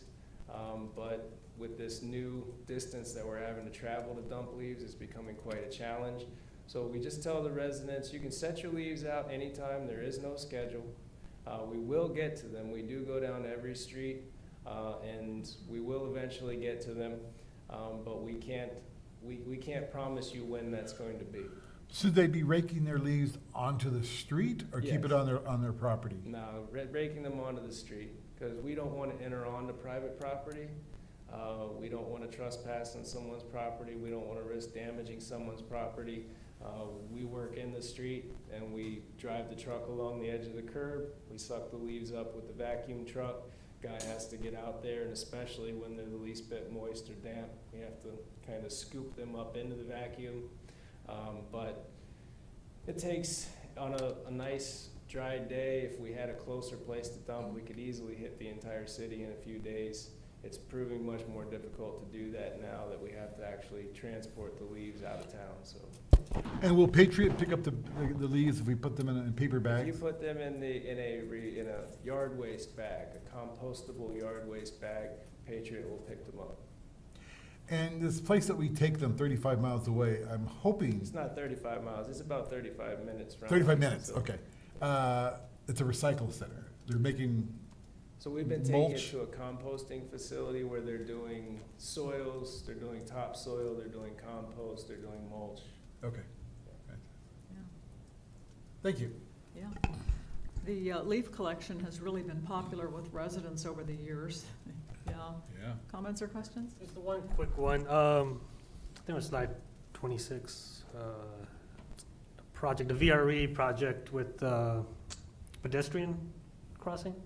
Yes. So we got a grant for a pedestrian crossing right here on. So it's actually part of the garage. The garage will be on this side of the tracks. Oh, you're but talking the about platform is on the the other platform. side. Mm. So there's a bridge that takes them from the garage over to the platform. There's an elevator on each side. Got it. Okay, I was assuming it was a pedestrian on Manassas Drive crossing. No, that would be really nice. Yeah. We're working on that. That's another huge Thank chunk you. of change, though. I have one last Dawn? question. No. I have one last question. Yes, ma'am. And it's snow related, because it just popped in my head. If we should get snow again and folks are having to shovel their cars out and such, what can they do to make your guys' life easier? Because I know I've seen people take the snow and throw it in the middle of the street, and I'm like, oh my goodness, what are you doing? So we don't mind. We're just gonna drive by with a plow and throw it back at you. That's how the operation works, you know, and there's not, people wanna get mad about that, and that's what they can do, is please don't get mad at the guys. You're driving a plow, you have a fixed blade on the front of a truck. We can't stop at every driveway and adjust the blade and try to make a nice pile by your driveway. There's thousands and thousands and thousands of residences, we'd never get anything done. So the guys go down the street and they push the snow until they have to make a pile at the end of the street or at a corner. But in that process, yes, snow does get pushed up in front of people's driveways, and if you just cleared your driveway, it can be very frustrating, and I Yes. get that. But that's not, none of the guys are doing that on purpose to slight you or spite you. No one's doing that on purpose, it's just part of the job. And you know, I guess I wish there was more neighborhood kids that would go out and kind of help people with that. But it's not the public works crew's fault that snow gets pushed back in front of your driveway. And if there's anything that the residents could do to help the crew, it's just don't yell at them and get mad at them for doing their job. They're just really trying to clear an entire city, and they do a great job of it. But you know, when you push it out in the street, it's probably going to get pushed right back in front of your house. So they don't mind if we push it to the street? Well, they're not They- going to they mind. won't Yeah, care. the But residents you're going to will. get frustrated when we just keep pushing it back in front of your driveway. No, well, see, I was thinking, they push it in our driveway, and then we come out and we push it into the Yeah, street. I just throw everything up in the yard, and Yeah. it'll eventually Yeah. melt. Okay, thank you. Any other comments or questions? Thank you. No? Okay, thank you, Calvin, very much. Thank you. Now we're at impact of federal shutdown, and I had requested that city manager please provide a short recap of what we did in 2018. All right, good evening. Give us 1 sec to get the slides up. Yeah, okay. And I guess while we're waiting, just a reminder to folks, the can was just been kicked down the road to November 17th. Yeah, and we don't know what's gonna happen if, I think last time they kept pushing it back, so it was after the holidays. Let's hope it doesn't happen at all, or if at worst case it is pushed after the holidays, because that's right before our real estate tax collection. If it goes into November 17th, that'd be really problematic for a lot of our residents. So you can go to the next slide, please. So this is a recap of 2018. I surveyed the departments just to get a recollection what happened in 2018. That was actually a longer shutdown impact. Our cash position was really bad at that time, but we were making short-term loans from Sandy Spring to kind of keep ourselves afloat here. But overall, again, the biggest impacts are going to be not getting federal money for a city government perspective, right, for grants. But at that time, we weren't really applying for a lot of grants. We didn't have the Merchant McIntyre team, and we weren't really getting that money into the city. So that wasn't an impact. We did do the delays and water shutoffs and penalties and interest for residents who were unable to pay because they were impacted by the shutdown. So that's always a useful tool for the governing body to consider if we want to do that if a shutdown occurs, simply because there's so many impacted employees beyond just the federal employees, but all the spillover effects from that as well. From social services, the good news was that the state last time kind of stepped in and kept the benefits funded. We didn't hear this time if they were going to do that for this time yet. Maybe we're waiting to see if the shutdown happened, but that was one thing we'll talk about for this next shutdown if the state doesn't continue funding what we could consider doing as well. Police had no impacts, and neither did fire. Parks and Rec were ready to provide a freeze in membership for those employees who were not getting paid during the shutdown, so they wouldn't be charged for their membership during that period, and then continue to utilize the community center, or I'm sorry, to kind of put a pause on their membership services for that time. So that was kind of a recap of 2018. I believe at that time also private sector utility companies also stepped up and did provide some delays in payment receipts at that time as well. So hopefully they would do the same thing this time. And we can certainly reach out to them to encourage them to do so as well, but we can't force them to do that. So next slide, please. So impacts now, we receive a lot more money now from the federal government from grants. However, we are still in a very strong cash position now as a city because of our buildup of our reserves and because of ARPA, right? ARPA is still in our bank account, and so we're never certain when we get federal grant money anyways, right? It's kind of up in the air for us when we actually get the money deposited in our bank account. So we're always living in that world anyways. The only thing is that when there's a federal government shutdown, we know we're not going to get a grant, so it's just more transparent at that point, but it just delays when we get it. It's not a long-term funding impact to us, but it does delay when we get it. And if we had a weaker cash position and we're dependent on that, then we would certainly have to utilize short-term loans from banks, which right now would be very hard because of interest rates on the city to do. But luckily, we're in a strong cash position, so we don't have to do that now. To help out residents, again, we could consider doing the delay in the water shutoffs and penalties and interest for those residents who are unable to pay for their water bills at that time due to the issues related to the shutdown. And if it happens November 17th, we can talk about the real estate tax, pushing that back. I think there will probably be a request anyways to push it back, just like the personal property tax. So I think get ready for that in the next few weeks to receive that request anyways. So it may be a non-existing issue at that point, but the water shutoffs are going to be the biggest thing that we can do to help out residents impacted. Same thing with Parks and Recs, kind of going down to the bottom there, just freezing their membership, so we're not charging them memberships during that time when the shutdown occurs. For social services, hopefully the state will continue funding those. If not, we can consider providing some kind of food support program like we did during COVID-19, or partnering with nonprofits, cutting them a check to help kind of that temporary stopgap measure to help those residents who are in need, who have been stripped of SNAP benefits if that happens with the shutdown. For police and fire, the big ones again, we've gotten a lot better at winning grants, but some of our employees are paid through COPS grant, and the SAFER grant now for those new firefighters. So that would be a cash impact on the city. But again, we're strong enough cash-wise now that we can certainly handle those temporary impacts. Now, if they stretch for months and months, then you're going to have a problem. But probably the whole country will be in problems if a shutdown extends for a few months. That's probably why we should probably put a cap on the amount of funding that we're willing to provide.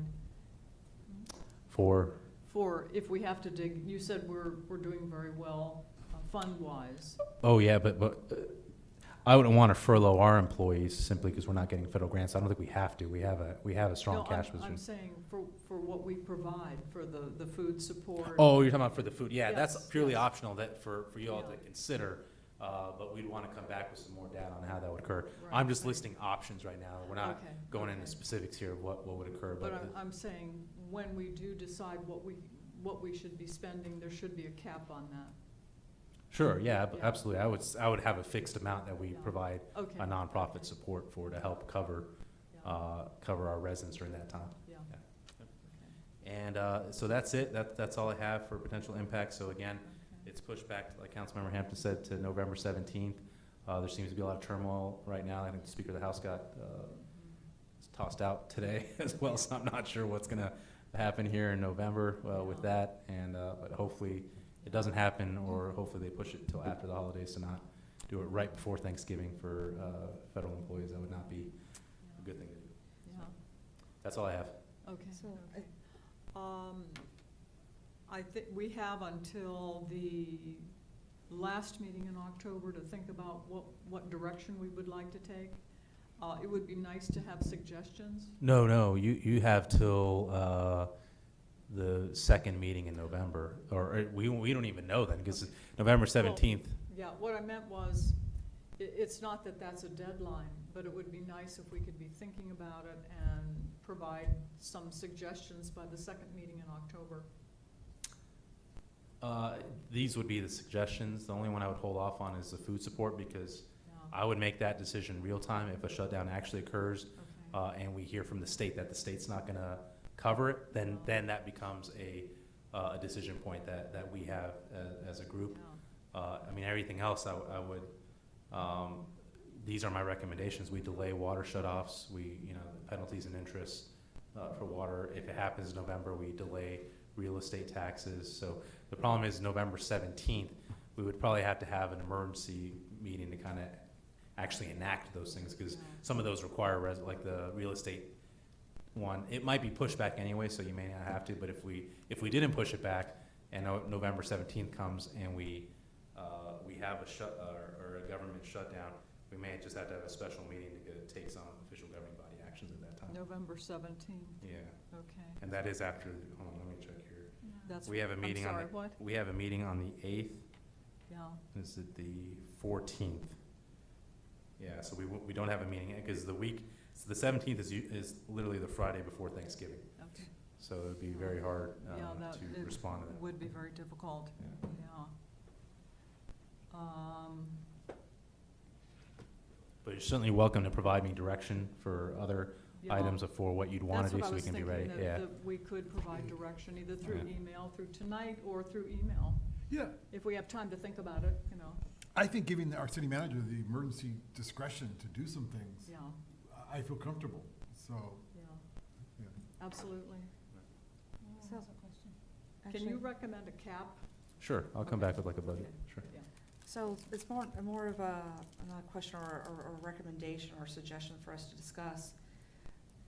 What if we sent an email to our member in the House of Representatives and to the two senators, and mapping out the impact of a shutdown, what it would take not only on our residents but on the city itself? I don't remember what committees they're serving on, but yet it could, if anything, at least maybe they could pass it around to their other members. I would have absolutely no objection to that. I do think that they probably already know. I think everybody has a good idea what that's gonna do. They've been talking about it on the floor of Congress consistently, But I'm just thinking, at least it's out there, it's public. Yeah, worth a try. Right. What's the worst that Absolutely. can happen? Yeah, yeah, yeah. I think even having this conversation, and it's public, also lends to the, I mean, that's really gonna make a big impact up on the Hill. Yeah. But if more jurisdictions have a conversation like we are, Uh-huh. then their representatives Yeah. will start to listen. Yeah. So, Laszlo, do you want to generate the letters? Yeah, I can just take some of the data here, craft it into a letter to the senators in the House for your signature if the Yes. rest of the governing body's okay with that. Perfect, yeah. Is everybody okay with that? Yes. Okay, super. Any other comments or questions, suggestions, anything? Okay, super. Thank you, Laszlo. That was very good. Okay, do we have anything else for the good of the city? Okay, there's no closed session. Do we have a motion to adjourn? Second. All in favor? Aye. Opposed, abstained, motion carries. Thank you, everybody.